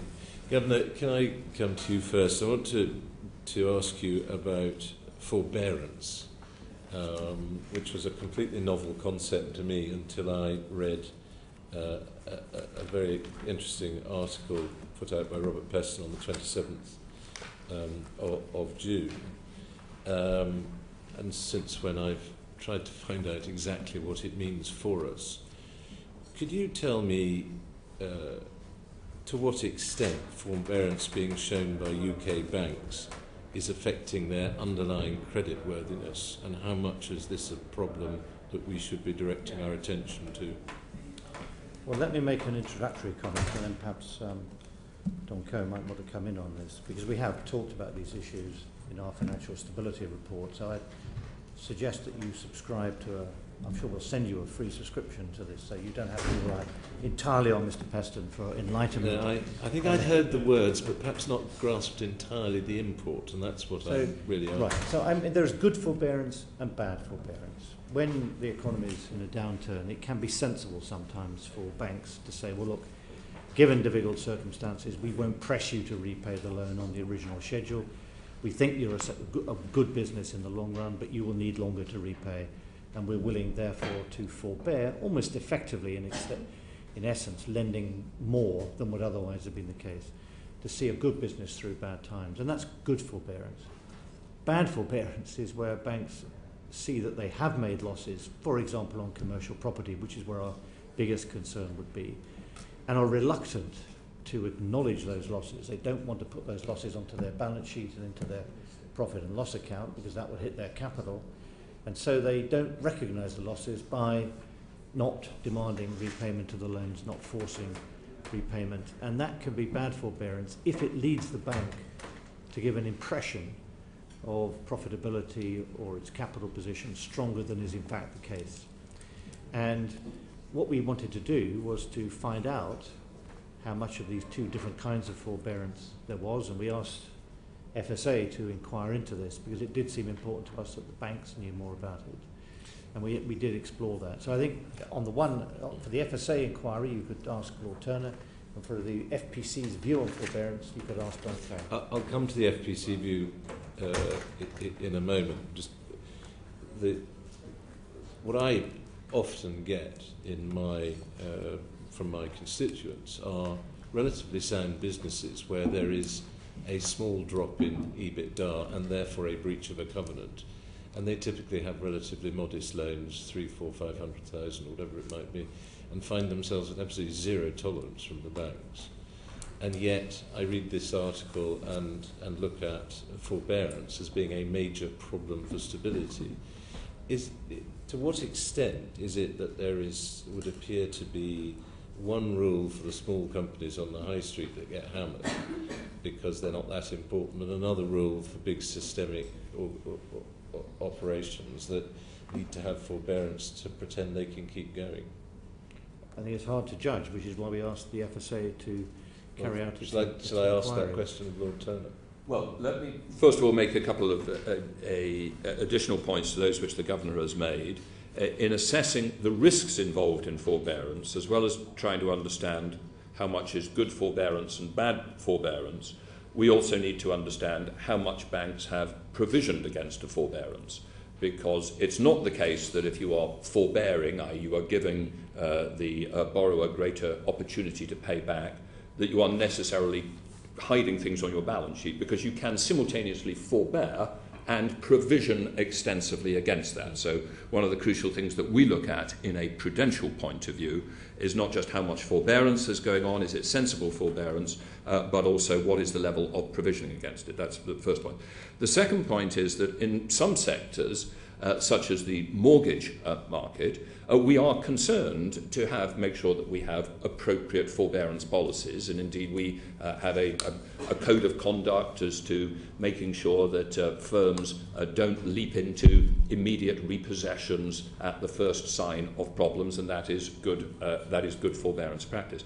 On the specific question that you have asked, yes, I think there probably is a danger that there's a slight bias in the system. I think somebody once said that if you owe me £100, that's your problem, but if you owe me £100 million, that's my problem. It is often the case when you have very large concentrated loans, the lender will feel, if I try and get this back immediately, I won't get it back. It will crystallise a loss.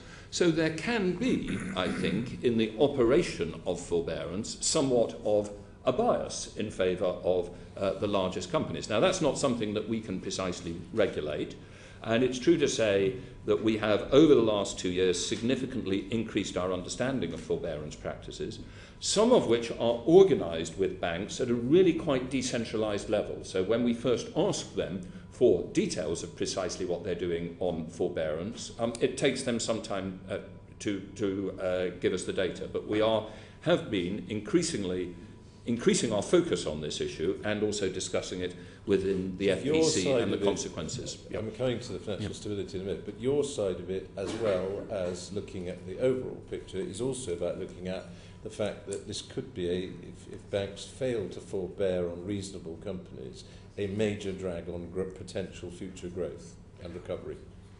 Well, that would be more a financial policy committee concern, to bring in the global consequences of it, where the argument can work either way. The argument can work either way. There are some people, for instance, who argued that for instance, the Japanese banks in the late 1990s, that the tendency to apply large amounts of forbearance kept on extending new loans to businesses that weren't going to recover, rather than closing that out and relending to new businesses with greater prospects. So in the macro sense, you can argue it either way. And very quick answer to this one. Yeah, sure. But basically, as to whether banks are forbearing on viable companies who will recover, or are actually masking bad loans, is something that the FSA would be concerned to look at, whereas the extent of that forbearance and a financial stability point of view would be for the FPC. Yeah, we're certainly very concerned, and in particular, if there is forbearance with companies that cannot clearly recover, our crucial focus is, even if they've done that, have they provisioned against that to make sure that the balance sheet is protected against any risks? Mr. Kohn, how important is forbearance for financial stability and for understanding the health of banks? I think it's a very important issue, Mr. Thurso, and the FPC's concerns were along two dimensions. One, that the banks themselves had sensible policies in place and were enforced to promote the kind of good forbearance that the governor was talking about, that there are businesses of whatever size who are hit temporarily hard times but are fundamentally sound and can be carried along. Because if they're not, if those businesses are foreclosed upon unnecessarily, that is going to add to the adverse feedback loop of the financial system and the economy that has financial stability as well as economic stability concerns. The second concern of the Financial Policy Committee was the one that you raised about accurately representing the capital and profits of the organization, the banking organization. So we asked the FSA to look not only at provisioning and systems for provisioning, but for forbearance, but how much provisioning was accompanying that, and whether they thought there was a significant under-provisioning that then posed a threat to the financial system when that became clear to the public or when those loans finally did go bad. What the FSA came back to us and said was there's probably some under-provisioning, but it's not large. The banks are taking account of the fact that loans in forbearance have higher risk, and we do not believe that any under-provisioning is a threat to financial stability. When banks feel that they have sufficient capital strength rebuilt in their balance sheet and a sufficient return of liquidity, how are they going to change their behaviour in respect of forbearance? I think they will be more confident about doing the good kinds of forbearance. I don't expect a lot more, that they would greatly raise the amount of forbearance, but I do believe that institutions that are concerned about their viability because of threats from other sources are probably less likely to be willing to make loans and to forbear on the loans they have made because they want to collect and protect their capital. So asking them to raise capital should promote, and having them raise capital should promote lending, new lending, but also, I think, sensible attitudes towards the loans they have outstanding. Because a potential scenario, which one could imagine, would be they rebuild their balance sheets, liquidity returns, they're feeling a bit punchy again, why not clear the decks? So let's actually get all these mortgages that are sort of a bit worrying, let's just deal with them all in a one-er, get it over with and carry on. I.e. the danger being that we get a sudden slew of impact in the mortgage market and people who are affected. What you're saying is that you don't think that would be the case. I don't think that would be a sensible response to that circumstance. A sensible response for the banks would be to look at their potential profitability and their capital, and if carrying those loans along and getting repaid on a longer time period, a longer maturity, was sensible, they would do that. I don't see why they would all of a sudden foreclose on loans that might otherwise be repaid. So I would not expect a sudden surge in foreclosures when capital reached good levels.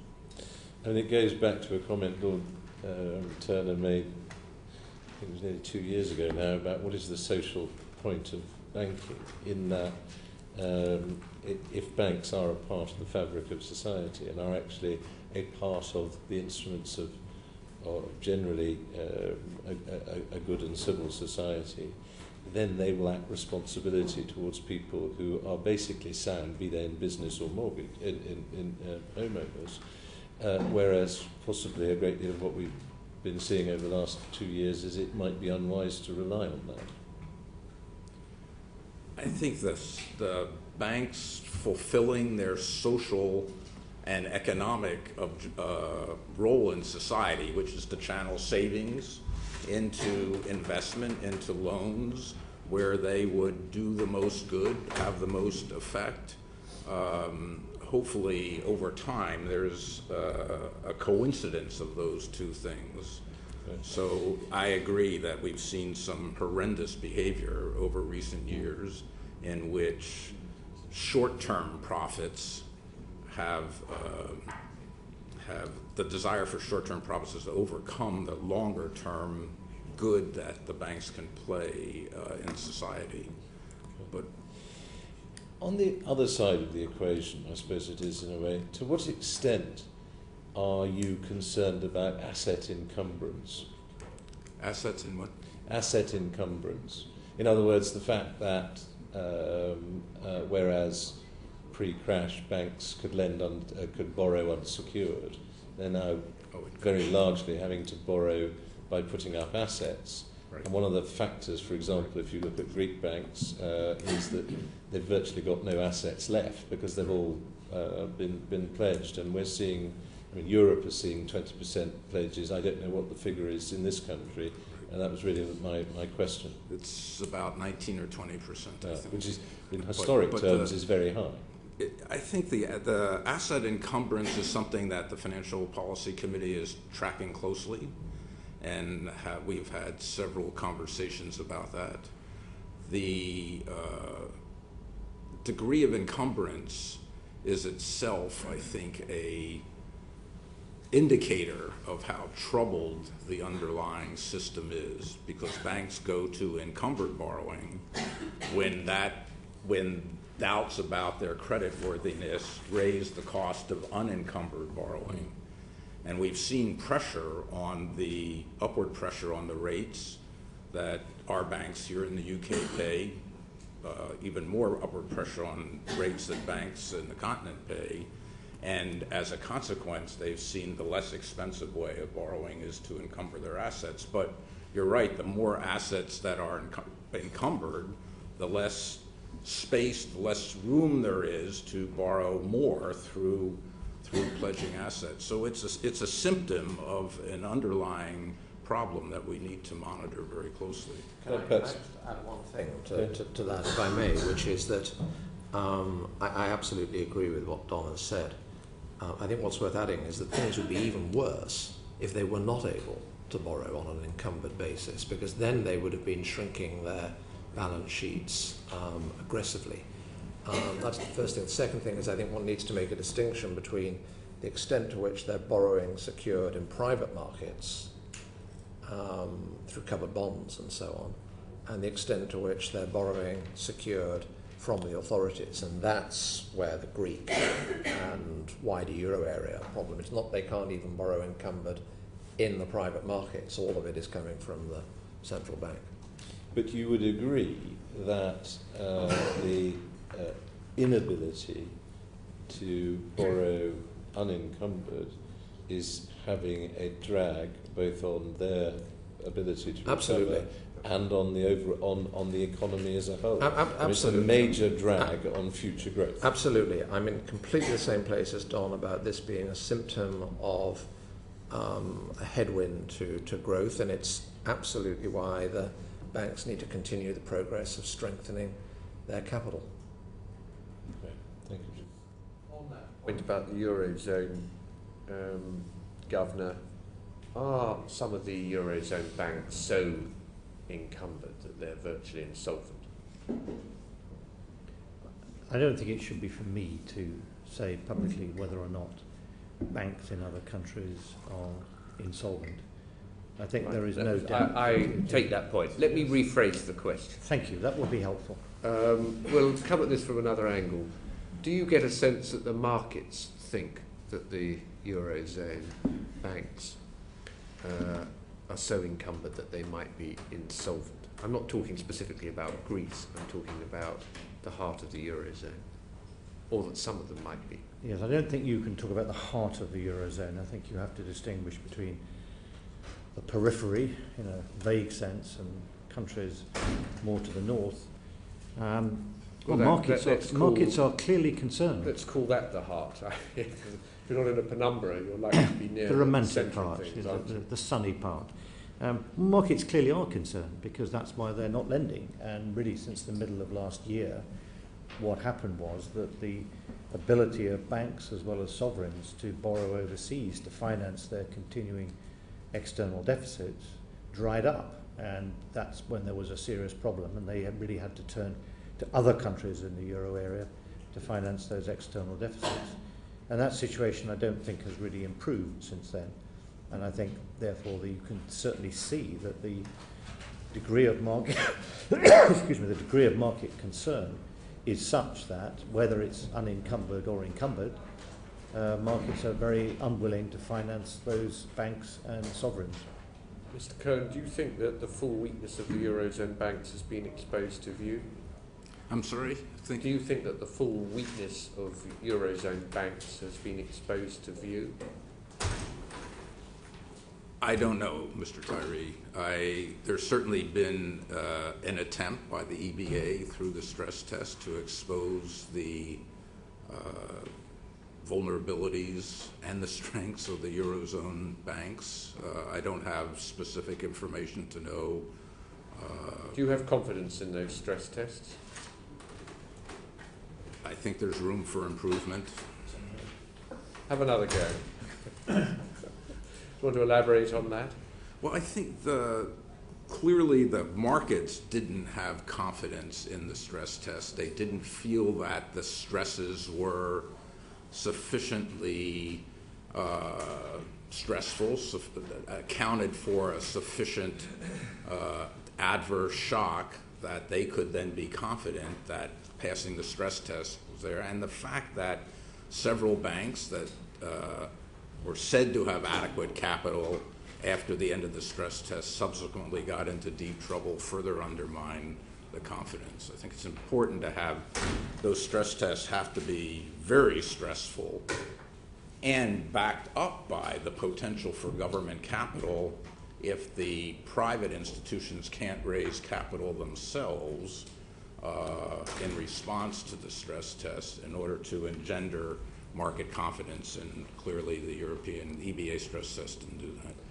I'm getting a signal there that you don't have full confidence in the stress test. And I think silence often betokens consent. David Ruffley. On the subject of forbearance, I'm just going to ask one question about LIBOR, if I may, Governor, then move on to liquidity. Both you and Mr. Tucker have given what I think is quite persuasive evidence to the effect that, one, you weren't the banking supervisor, it was the FSA, and two, the misdemeanours, alleged misdemeanours, took the authorities here 3 years to uncover. But my question, all that said, is this. You called the LIBOR market dysfunctional. I think everyone agrees that, and all the market practitioners at the time thought it was in 08, is what I have in mind, that time period. Who did you think, as Governor of the Bank of England, was going to sort that dysfunctional market out? Did you think that was a matter for the BBA and or the FSA? I will take a couple more questions on LIBOR and all of that, but we have... No, I just wanted to ask one question on that. Yeah. I just wondered, Governor, you as Governor, yes. Who did you look to? Because clearly you didn't think it was yourself for the reasons you've given, and the FSA was the banking supervisor. You also said it was a private market, a point well taken. Who did you want to sort this mess out? Because it was a mess in autumn 2008, wasn't it? It was, but I think there are two dimensions to it. One is the reason why it was a mess and dysfunctional in October 2008 was because of the underlying macroeconomic position and the position of the banking sector. So if the banking sector had been in health, we wouldn't have had this dysfunctional LIBOR market. But the fact that people lost confidence in banks following the failure of Lehman Brothers meant that no one quite knew which bank was reliable. People didn't want to lend unsecured to other banks, as we've been discussing. And so really the LIBOR market just wasn't functioning at all. And when I came before this committee in November 2008, the phrase that we exchanged on the committee was that LIBOR is the rate at which banks don't lend to each other. So I think the solution to the problem in an underlying sense was to restore the health of the banking sector. In terms of the immediate answer, I think a number of us in the central banking world talked about what was the right long-term reform, and I'm confident we shall have to return to this. So I think when I meet with my central bank colleagues in September in Basel, as the chairman of that group, I will put on the agenda a discussion of the future arrangements for this sort of benchmark interest rate. Because what the big lesson from this period was that there was nothing that anyone could easily have done to produce a benchmark interest rate in a situation when no one wanted to lend to each other. So what did you do? As I said, at the time, my instinct was to move to a situation based on a transactional rate, observed transactions. But of course, if there aren't any transactions, you can't really use that. And there's a massive transitional problem about what happens to the legal status of contracts, the $500 trillion contracts already out there, which have been based upon existing LIBOR. I have no simple answer to those at all. But I do think that over a period of time, what we need to do is to get people in those markets to recognize that there cannot always be a reference benchmark rate under all situations of market stress. And that what people hadn't really appreciated, and I fully accept we hadn't appreciated before 2007, is that there could be a period, it was at September 2007, October 2008, we really haven't had as stressful periods since, but you can get periods when it's simply impossible to use a market reference rate. And those writing legal contracts need to take that into account and to have some other method of creating a reference benchmark rate when the markets don't permit you to do it. That's very helpful. Moving on to liquidity. In your 22nd of June meeting, you observed something we all know, UK banks' liquid asset holdings were well in excess of current regulatory guidance. And then you go on to say, the minute of the meeting, that You referenced the MPC meeting in June. MPC had discussed the possibility that regulatory liquidity requirements might be increasing the demand for reserves, attenuating the impact on the economy of the MPC's asset purchase programme and the associated increase in the supply of reserves. And then you go on to say, well, the minute does, the committee considered whether the FSA's liquidity guidance was acting as a significant constraint at present on banks' willingness to lend. Are you worried that quantitative easing is being impeded by FSA guidance? Well, certainly some members of the MPC were concerned. Is that your concern? Well, in essence, no, but we've had a number of discussions about this, and I think what came out of it all was that it's true that some banks claimed to be under the impression that if they were to run down their liquid assets below the FSA's liquidity guidance, because they'd had some liquidity shock and the buffer they wanted to use, that they would then experience someone turning up from the FSA and saying you must immediately build up your liquid assets back up to the FSA's liquidity guidance. And if that were the case, then holding liquidity to meet the FSA's guidance wouldn't give you a buffer of liquid assets that you could actually use. Now, FSA have been very clear in speeches by Lord Turner and again statements by Andrew Bailey that this is not the view of the FSA. But the perception we had from banks was that they felt that perhaps people on the ground hadn't fully understood this interpretation of the buffer. So what we felt was that it was important for the FSA to stress to banks, that make sure banks fully understood that if they had a liquidity shock, they would be able to run down their liquid asset buffer below the FSA's liquidity guidance for quite a period until it was appropriate when conditions returned to normal for them to get back up to the FSA's liquidity guidance. And the FSA has indeed been emphasising to banks that that's the position. Yes. Could I possibly add one thing? I think where we have got to on liquidity actually shows the great benefits of the creation of the Financial Policy Committee as a mechanism which brings together this macro look, enabling us to bring together the insights and perspectives of the microprudential regulator and the central bank. Because the other thing that we have said, apart from, as the Governor has stressed, this ability to use your liquid asset buffers in periods of stress and for the duration of stress, the other thing that we've said is that we will take into account in our liquidity guidance the fact that the bank has now committed, through the activation of the extended collateral term repo facility, to provide more liquidity insurance. The more that a central bank provides liquidity insurance, the rest that a appropriately prudent regulator has to require that banks hold their own insurance. And that is a trade-off which you can only make and debate and decide to act on when you have something like the Financial Policy Committee, which is bringing together those different perspectives. Now, there was discussion, wasn't there, about suspending the current FSA guidance. Is it the case that that has been overridden by the introduction of the ECTR? No, I think the ECTR was a measure which the bank could take, and we discussed this with both the MPC and the FPC, to put in place a facility so that if there were to be shocks to liquidity down the road, banks would know that there was an auction system in which they could bid and obtain liquidity. So it wasn't a substitute for changing liquidity guidance. Okay, but the reason I just want to press this is that it's been the language of exhortation, I think, in the answers, that there's been a misperception by some banks that they're not understanding what the FSA is telling them, that the ILG ratios were not hard floors. All this exhortation is all very well, but it doesn't seem to have got us anywhere if you look at the lending profile. And I just wonder, is it the case, Governor, that you think the ECTR will change things, will make banks more receptive to this steer they've been given by the FSA? I don't think in itself it will change their perceptions. I think what will matter is that the FSA and Lord Turner have been engaging with banks and will continue to do so to make clear what the liquidity guidance is and to demonstrate that the liquidity guidance will be there to reflect the additional availability of liquidity at the central bank. So I think that will certainly bring about some change. But in terms of the bank's ability to lend, I think we put much more store on the funding for lending scheme, which gives very clear financial incentives to expand lending. It's as simple as that. I'm not a great believer in exhortation or other such procedures. Give them a clear, straight financial incentive and then let them make their own decision. Yeah.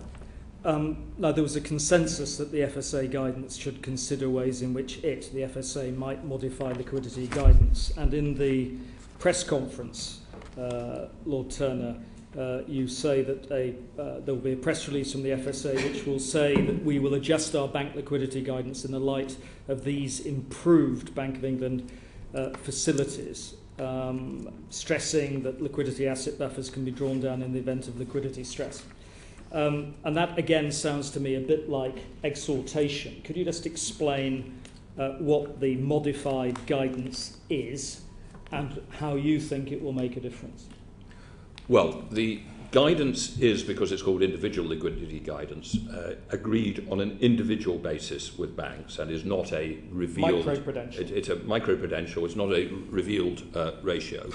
But broadly speaking, that is based upon a ratio between a numerator, which has the liquid assets, essentially gilts, T-bills and reserves at the central bank, and a denominator which reflects a scenario of the pace at which money could leave in a stressed scenario. And it's a similar one to the intended Basel III liquidity coverage ratio in future.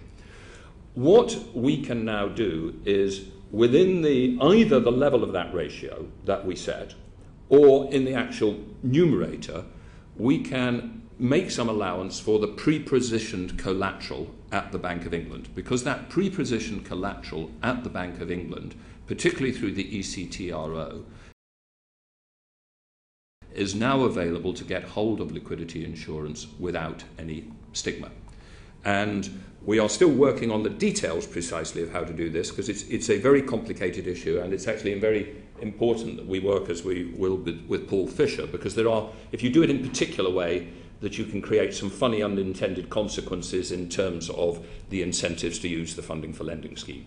We're working through the details of that. We will shortly be having a meeting with the banks together, and we are now engaging on them individually. But essentially, we will make allowance within the ratio which we are guiding them that they have to have in normal terms.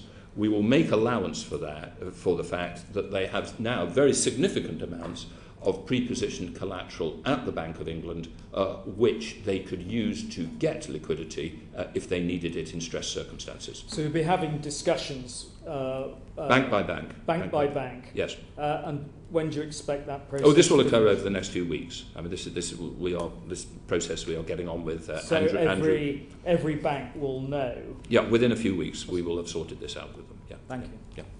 Yeah. Turning now to capital rather than liquidity, Lord Turner, one of the other recommendations was that the FSA work with banks to ensure they build a sufficient cushion of loss-absorbing capital. Have those conversations with the banks now begun? Well, we have been in continual discussion with those over the last year on this, because if you look at our recommendations from last June onwards, this has been a repeated recommendation. I think the most crucial discussions that we had were probably in December, January, where we had a whole series of discussions which resulted, for instance, in a reduction in the cash bonuses that the banks were paying out, and a significant reduction, which therefore enabled them to build capital through a greater degree of retained earnings. There are also, in some cases where, as part of our supervisory dialogue, we pushed banks or encouraged banks to take measures such as selling businesses, etc., which crystallised profit, which built their retained earnings. And obviously, for all of them, we have a whole series of capital plans as to how, over time, they will meet the Basel III capital requirements. So the process of requiring banks to build in capital is just a continual part of the supervisory process. That, but the recommendation from June was that the committee discussed whether there should be a more explicit signal. So clearly you were being asked to do something over and above what you were already doing. Well, That's what the minutes say, isn't it? Yes, and we will do that over the next month or so. I mean, this is not something that you do on day one. I understand that, yeah. but I just want to be clear how this works. Yep. I mean, is this just part of a general conversation? I mean, are they actually listening to you and doing this? Yep. Yes, I mean, the UK banks have built very significant capital buffers over the last 3 or 4 years. And but for those extra capital buffers, we would be having less lending to the real economy now because there would be greater concerns about their credit worthiness. So our banks are in a much stronger position than they are 3 or 4 years ago, and that reflects a continual process of dialogue with them in which they have increased their capital requirements. And over the last year, that has reflected the guidance of the FPC. I mean, the crucial thing the FPC has to debate, the FPC could have come out with a recommendation that said, we're so worried about lending to the real economy that we want you, the FSA, to stop doing that gradual build-up of capital which you've been engaged on. And that was one thing which we debated but decided not to do. No, I'm just interested in the implementation because the Governor has said many times previously that he's been able to preach sermons but not to require people to listen. What I'm interested in is how this kind of stepped-up recommendation from the June minutes actually translates into action by the banks. At what point will we see the banks actually following through on your recommendation? Well, the thing which we did not call from the FPC, we did not say that we were requiring them to raise external capital. Right. And if they are not required to raise external capital, then their ability to lend, to build the capital, is crucially dependent on retained earnings. Yeah. And our crucial lever on that is the issues about the level of cash bonuses, which tend to, by the way, occur at the end of the year, because that's where the big cash bonuses are paid out. So that's more of a debate that will intensify then. And the debates about dividends. We are, however, discussing with some of them the possibility, which is one possibility, that without issuing new equity, they might issue new convertible stocks, what are sometimes called CoCos, which may be another way of building capital resilience. I don't quite understand how you get them to restrain compensation other than by releasing accruals or whatever at this point in the financial year. No, we can't do that here. No. We do that, that's what I said. The real debates about cash compensation are, of their nature, debates which are concentrated in sort of November through to January. Yeah. Okay, Mr. Kohn, the record of the last meeting also notes that depressed price-to-book ratios suggested that market participants remained uncertain about bank asset valuations. Looking at it from your rather unique vantage point, I mean, do you still feel the market remains uncertain about that? Yes, I do, Mr. Fallon. I mean, do you see how? I mean, do you wonder whether the UK banks could provide greater clarity around their asset valuations? Yes, and that was part of another recommendation, that the FSA work with the banks to enhance the valuation of their assets so that more clarity could be obtained. But how do they do that in a market where, say, commercial property values are continuing to slide all over the place? Well, the volatility is a problem, I agree, but I think you can try and work with the banks so they're not systematically overvalued, even if they're not exactly accurately valued at any particular point in time. And our expectation is that the FSA will work with them to increase public confidence in these valuations. Is that something the Fed did at the time in the United States? I think it's something the Fed has engaged in from time to time, but I don't know. I don't know whether it's working specifically with the banks right now on that. But you're sure that British banks could, in fact, provide greater clarity than they are providing about their current asset valuations? Well, I infer that from the price-to-book ratios and also from the conversations that I've had with people in the financial sector. So it's certainly worth trying in terms of building confidence in the banks, which is so critical for them obtaining funding and making loans. Thank you. Lord Turner, one of the other recommendations was that banks should work to assess and mitigate specific risks that stem from the current or potential stresses in the euro area. How do they do that in a non-protectionist way? Well, the first thing is to make sure that they have fully understood their exposures. And one of the crucial issues that we have been engaging with them this year is that to understand one possible aspect of exposure, they have to understand not only their assets but their liabilities. Because, for instance, if one was thinking about the possibility, which we still think relatively small, but we need banks to think about small tail risks. If we were thinking about the possibility of countries actually exiting the Eurozone, then you have problems which arise not from assets going bad and not being repaid, but the assets are redenominated into a new currency, but so too may be the liabilities.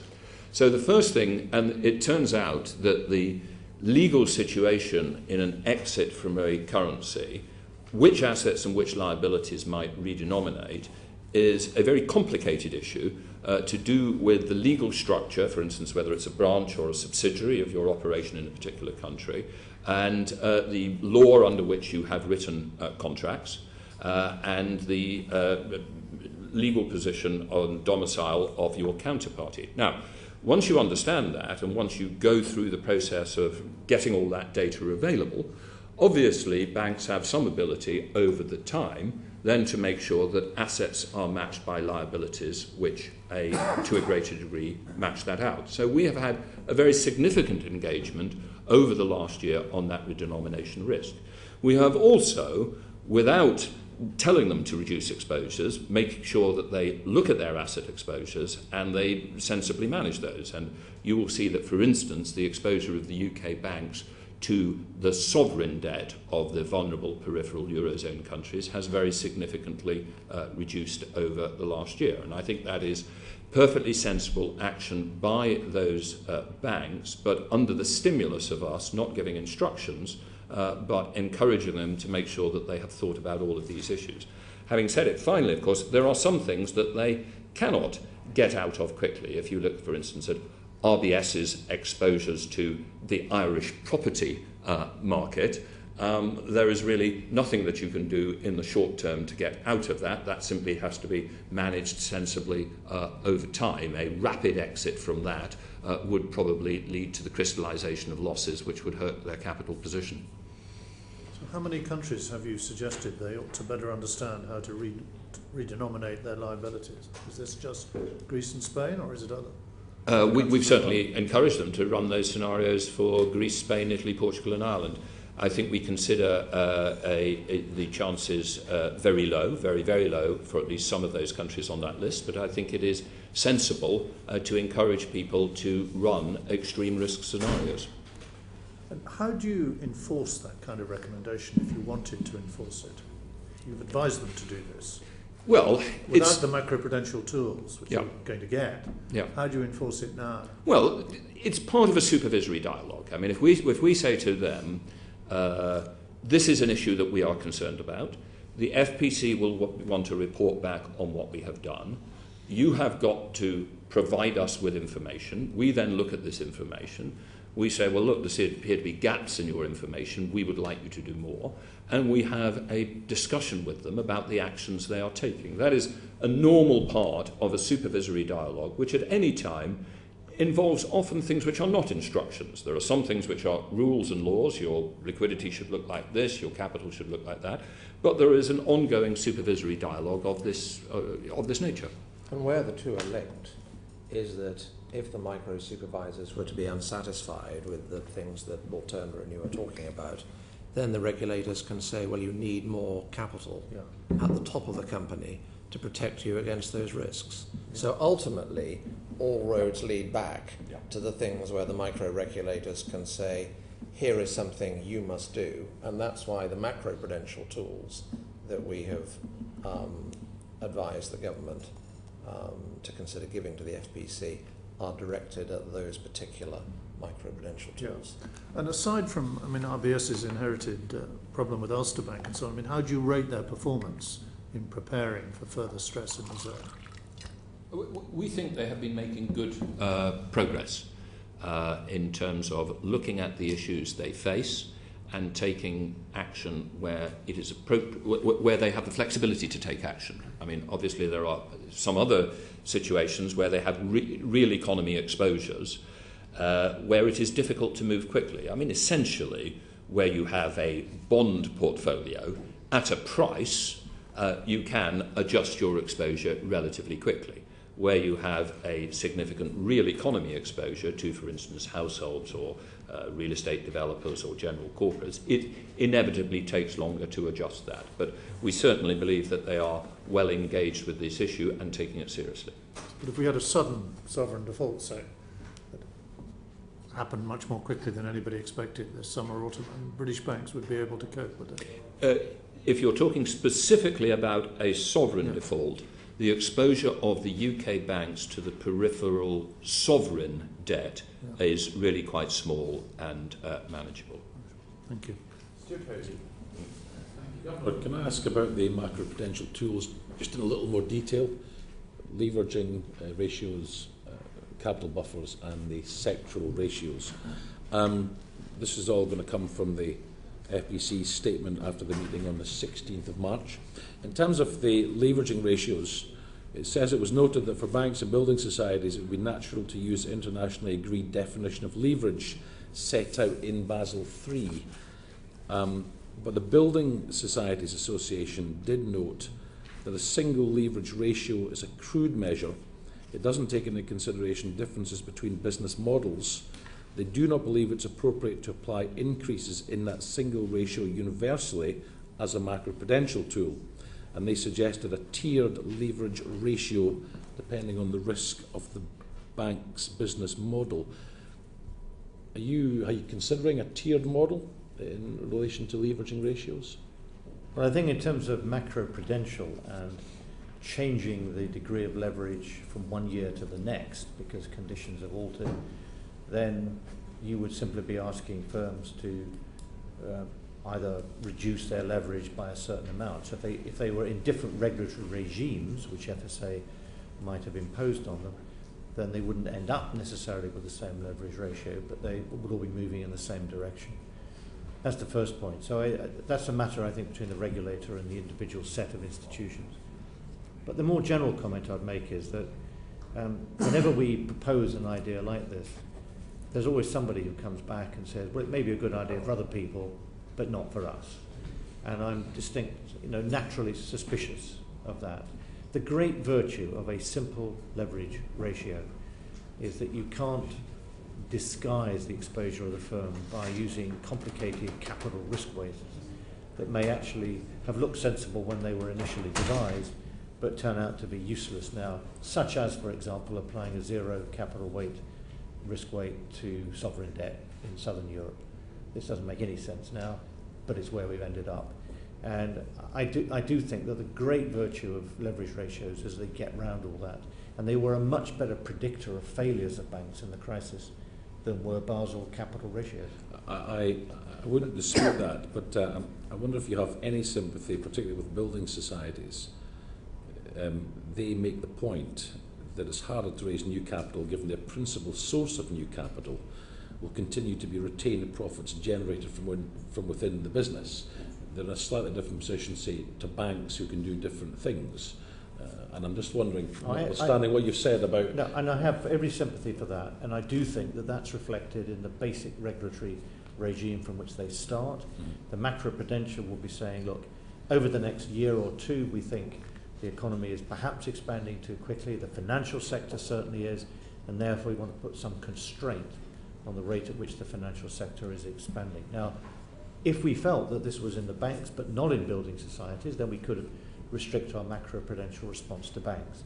if we felt it was true of house lending in general, then it may be more sensible to apply it across the board. That would depend on circumstances. So I'm not saying they would end up in the same position as other institutions, but macroprudential policy may well mean that we'd all be moving in the same direction. No, I appreciate that, and I'll ask about the specifics of house lending later when I get to the sectoral ratios. That's got more of a bearing. But in terms of the counter-cyclical capital buffers, again, the committee said that consistent with Basel III, national regulators may adjust banks' required capital ratios through a time-varying capital buffer in certain circumstances. I think that's straight from the Department of, will know what it means to say. However, the BBA said that the FPC must be willing to determine publicly the point at which in the cycle the buffer can be drawn down, but that it remains to be seen how the market would react to an announcement that banks could draw down the buffer at the appropriate point. So what work will the FPC do to prepare markets to accept the use of capital by banks during downturns? Well, I think the whole point of the FPC is to have a body that has the authority of the official sector in saying, you know, we've argued for the last 3 years that you needed to build up capital buffers given the state at which the economy and the financial sector were expanding. Now the situation has changed, and in our judgment, now it would be appropriate to allow your capital buffers to run down. And we would be doing that as the judge of the state of the economy as a whole. We'd have no financial interest in saying to banks, if banks did it themselves, people might accuse them of coming up with an excuse. We will say, no, these are the circumstances in which it will be sensible for banks to use their capital buffer to absorb some of the shocks that have occurred. And I think the fact that we can do that, and I hope by then we'll have built up a bit of a track record in having been explaining this, both on the way up and the way down, will mean that markets will understand why we're saying it, and therefore why it's sensible for banks to follow in that wake. Have you market tested the market to find out whether they would ever accept banks using their capital like that? I think it's impossible in these present circumstances to do that. I believe that they would, because I think it's a sensible argument, and in the long run, if you make a good argument, people understand it and accept it. We are in exceptional times. This is not the moment, and obviously our own recommendation is to build up a temporary buffer.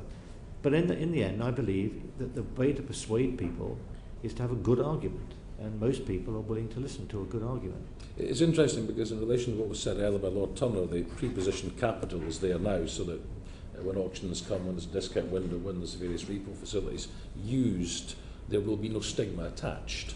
That's been, I was going to say pre-signalled, but I don't need to. It's been signalled now that there will be no stigma. I presume that sort of approach will be taken in relation to banks using their own capital in the future. Yeah, we would effectively be saying the threat, the big threat, has passed, and here are the reasons we think the big threat has passed. Now the time has come at which banks can start to release capital. I think in parallel, if you like, with what happened with the MPC 15 years ago, there would then be a healthy public debate about that, and people would be focused on it, and there'd be differences of views across the market and across commentators, but it would be asking the right question. Okay, and finally on... sorry, Mr. The starting point for a release of capital is very important. So to emphasize what the governor emphasized, this might follow a build-up during a boom time. Yeah. And the objective would be to end up with enough capital that releasing it in tougher times would still be consistent with maintaining financial stability. That's the explanation I think we will be challenged to give.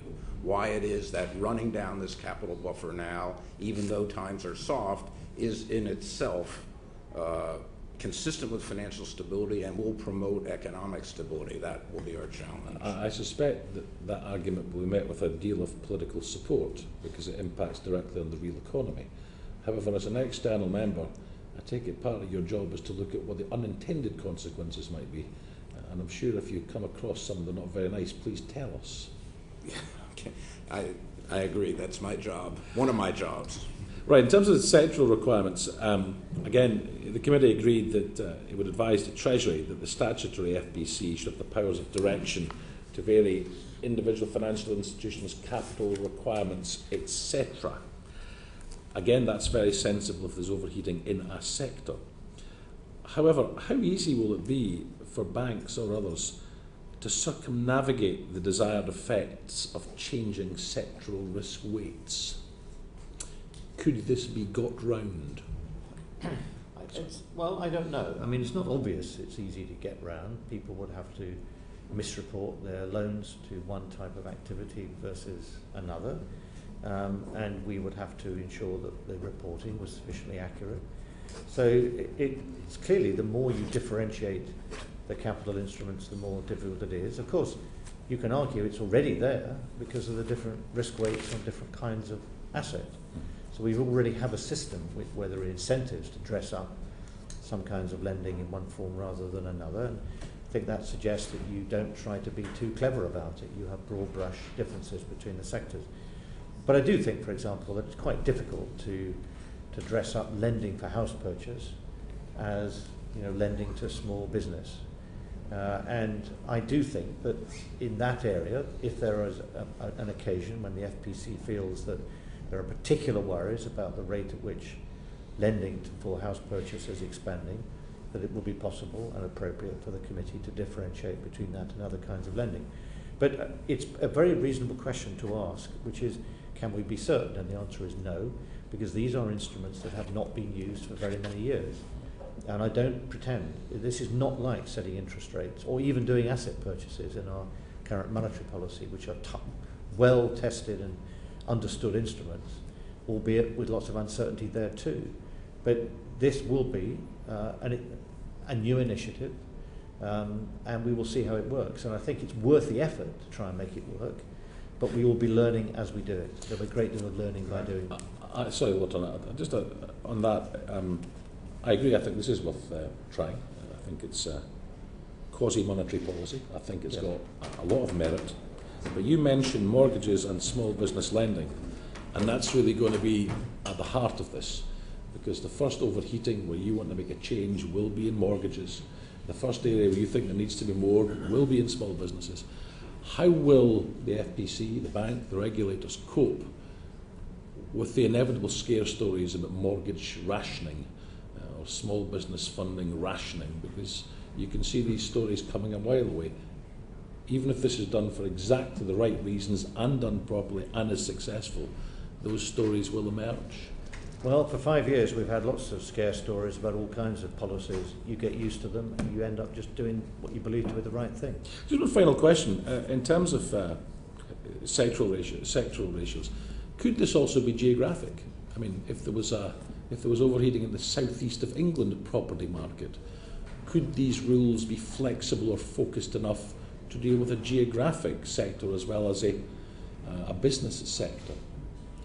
I think that's very hard to say. It depends on the information that was available and people's judgment about the conditions. Remember that what we're trying to do here is not have targets for economic growth in different parts of the country. We're concerned with the resilience and stability of the financial system as a whole. That's our objective here, stability of the financial system. So I think if we felt that lending to office building in London was going at too rapid a rate and was threatening the stability of the financial system, then that's certainly something we would have to look carefully at. We could also, the other thing to say is there may be indirect ways of things which might have a regional effect. For instance, it's not impossible that we could vary sectoral risk weights against, for instance, house lending, but in a way which reflected also the loan-to-income ratios of the loans which were being granted. Now, if one did it in that fashion, so it was a reference to the loan-to-income ratios, that might, under your circumstances, have a different impact on one region versus another, but as a byproduct of that rule, rather than simply saying we're going to do it in this region, not that. Just one final question for all of you. I mean, there's a clear danger this could be not just quasi-monetary policy to avoid systemic difficulties, but also quasi-fiscal policy that the politicians might be dreadfully encouraging for you to use, either to reheat or take the heat out. Are there risks there that people might want to use these tools, or have you used these tools in a way for which they weren't necessarily designed? Well, I'm absolutely confident that my successors on all these committees will resist whatever blandishments are offered them by you and other politicians. They're a tough lot. Well, that was a helpful reply. Of course, we're going to do a lot more on macro-prudent tools in the coming it's very important. Weeks, months, and in fact years. Really good public consultation. And you are going ahead with further consultation documents through the summer and the autumn, aren't you? In due course, yes. Yeah, and I very much hope that this committee will lead the public discussion and consultation of it. Well, we'll try and make a contribution. Can I end with a question to Mr. Kohn, since you are very much in touch with what's going on across the Atlantic, and it's about regulatory arbitrage. Do you think that the atmosphere that's being created or has been created, not only over the past few weeks as a consequence of LIBOR, but over the past few years with respect to remuneration and many other issues, including a sense of reputational damage to banks, exceeds considerably here the damage, exceeds the damage that's been done in the States? In other words, that we are in a more difficult position, and one that might affect the attractiveness of London as a place to locate? I think it's very hard to make such comparisons, Mr. Chairman. I think in both jurisdictions, it's very difficult. And think about the Volcker rule in the United States, which is drawing some adverse industry comment. The fact that non-banks can be designated as systemically important. So I think there are a lot of things going on both sides of the Atlantic to try and make the system more resilient, and this is being resisted naturally. And there is a risk, I believe, of the activity migrating outside the regulated sector, or at least to more lightly regulated sectors. Now, if that happens in some respects, that can be fine. If it migrates to sectors where, for example, the firms are relatively small and they can be allowed to fail and it wouldn't threaten financial stability, that's fine. But if it migrates in a way that if a whole series of firms fail at the same time, that threatens financial stability, that's a problem. And I do believe the regulatory perimeter is a very important issue on both sides of the Atlantic, and one that the Financial Policy Committee has definitely in its sights as something to keep looking at, and to make sure that over here that any such migration doesn't begin to pose a threat to financial stability in the United Kingdom. And what about the Main Street versus Wall Street debate compared to what we've been seeing here? The tension between... Well, there's quite a bit of tension on both sides. Last summer, we had the Occupy Wall Street movement, which spread through the country and was here in the United Kingdom as well.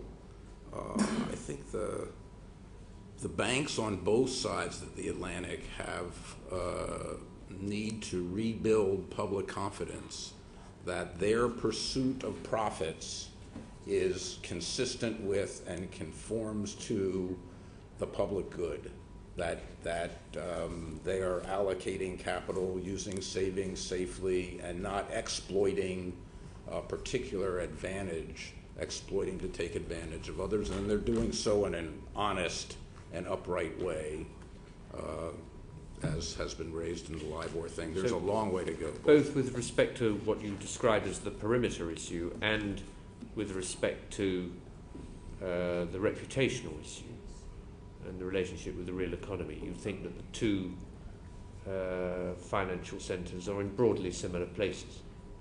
There are... Is that a summary of what you've said? Broadly similar, right. I think it feels a little tougher over here, perhaps, but I think it's there are difficulties on both sides of the Atlantic. Okay. I'm very grateful to you for that contribution and for the contributions of everybody more widely. It's been a long session. We've ranged widely, and we're very grateful. Thank you very much. Oh, could we just stay just for one moment? Can the team just stay just for 1 minute? Could we clear the room?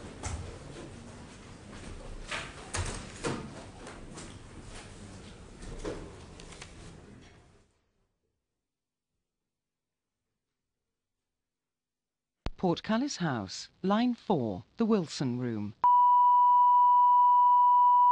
Portcullis House, line 4, the Wilson Room. Portcullis House, line 4, the Wilson Room. Portcullis House, line 4, the Wilson Room. Portcullis House, line 4, the Wilson Room. Portcullis House, line 4, the Wilson Room. Portcullis House, line 4, the Wilson Room.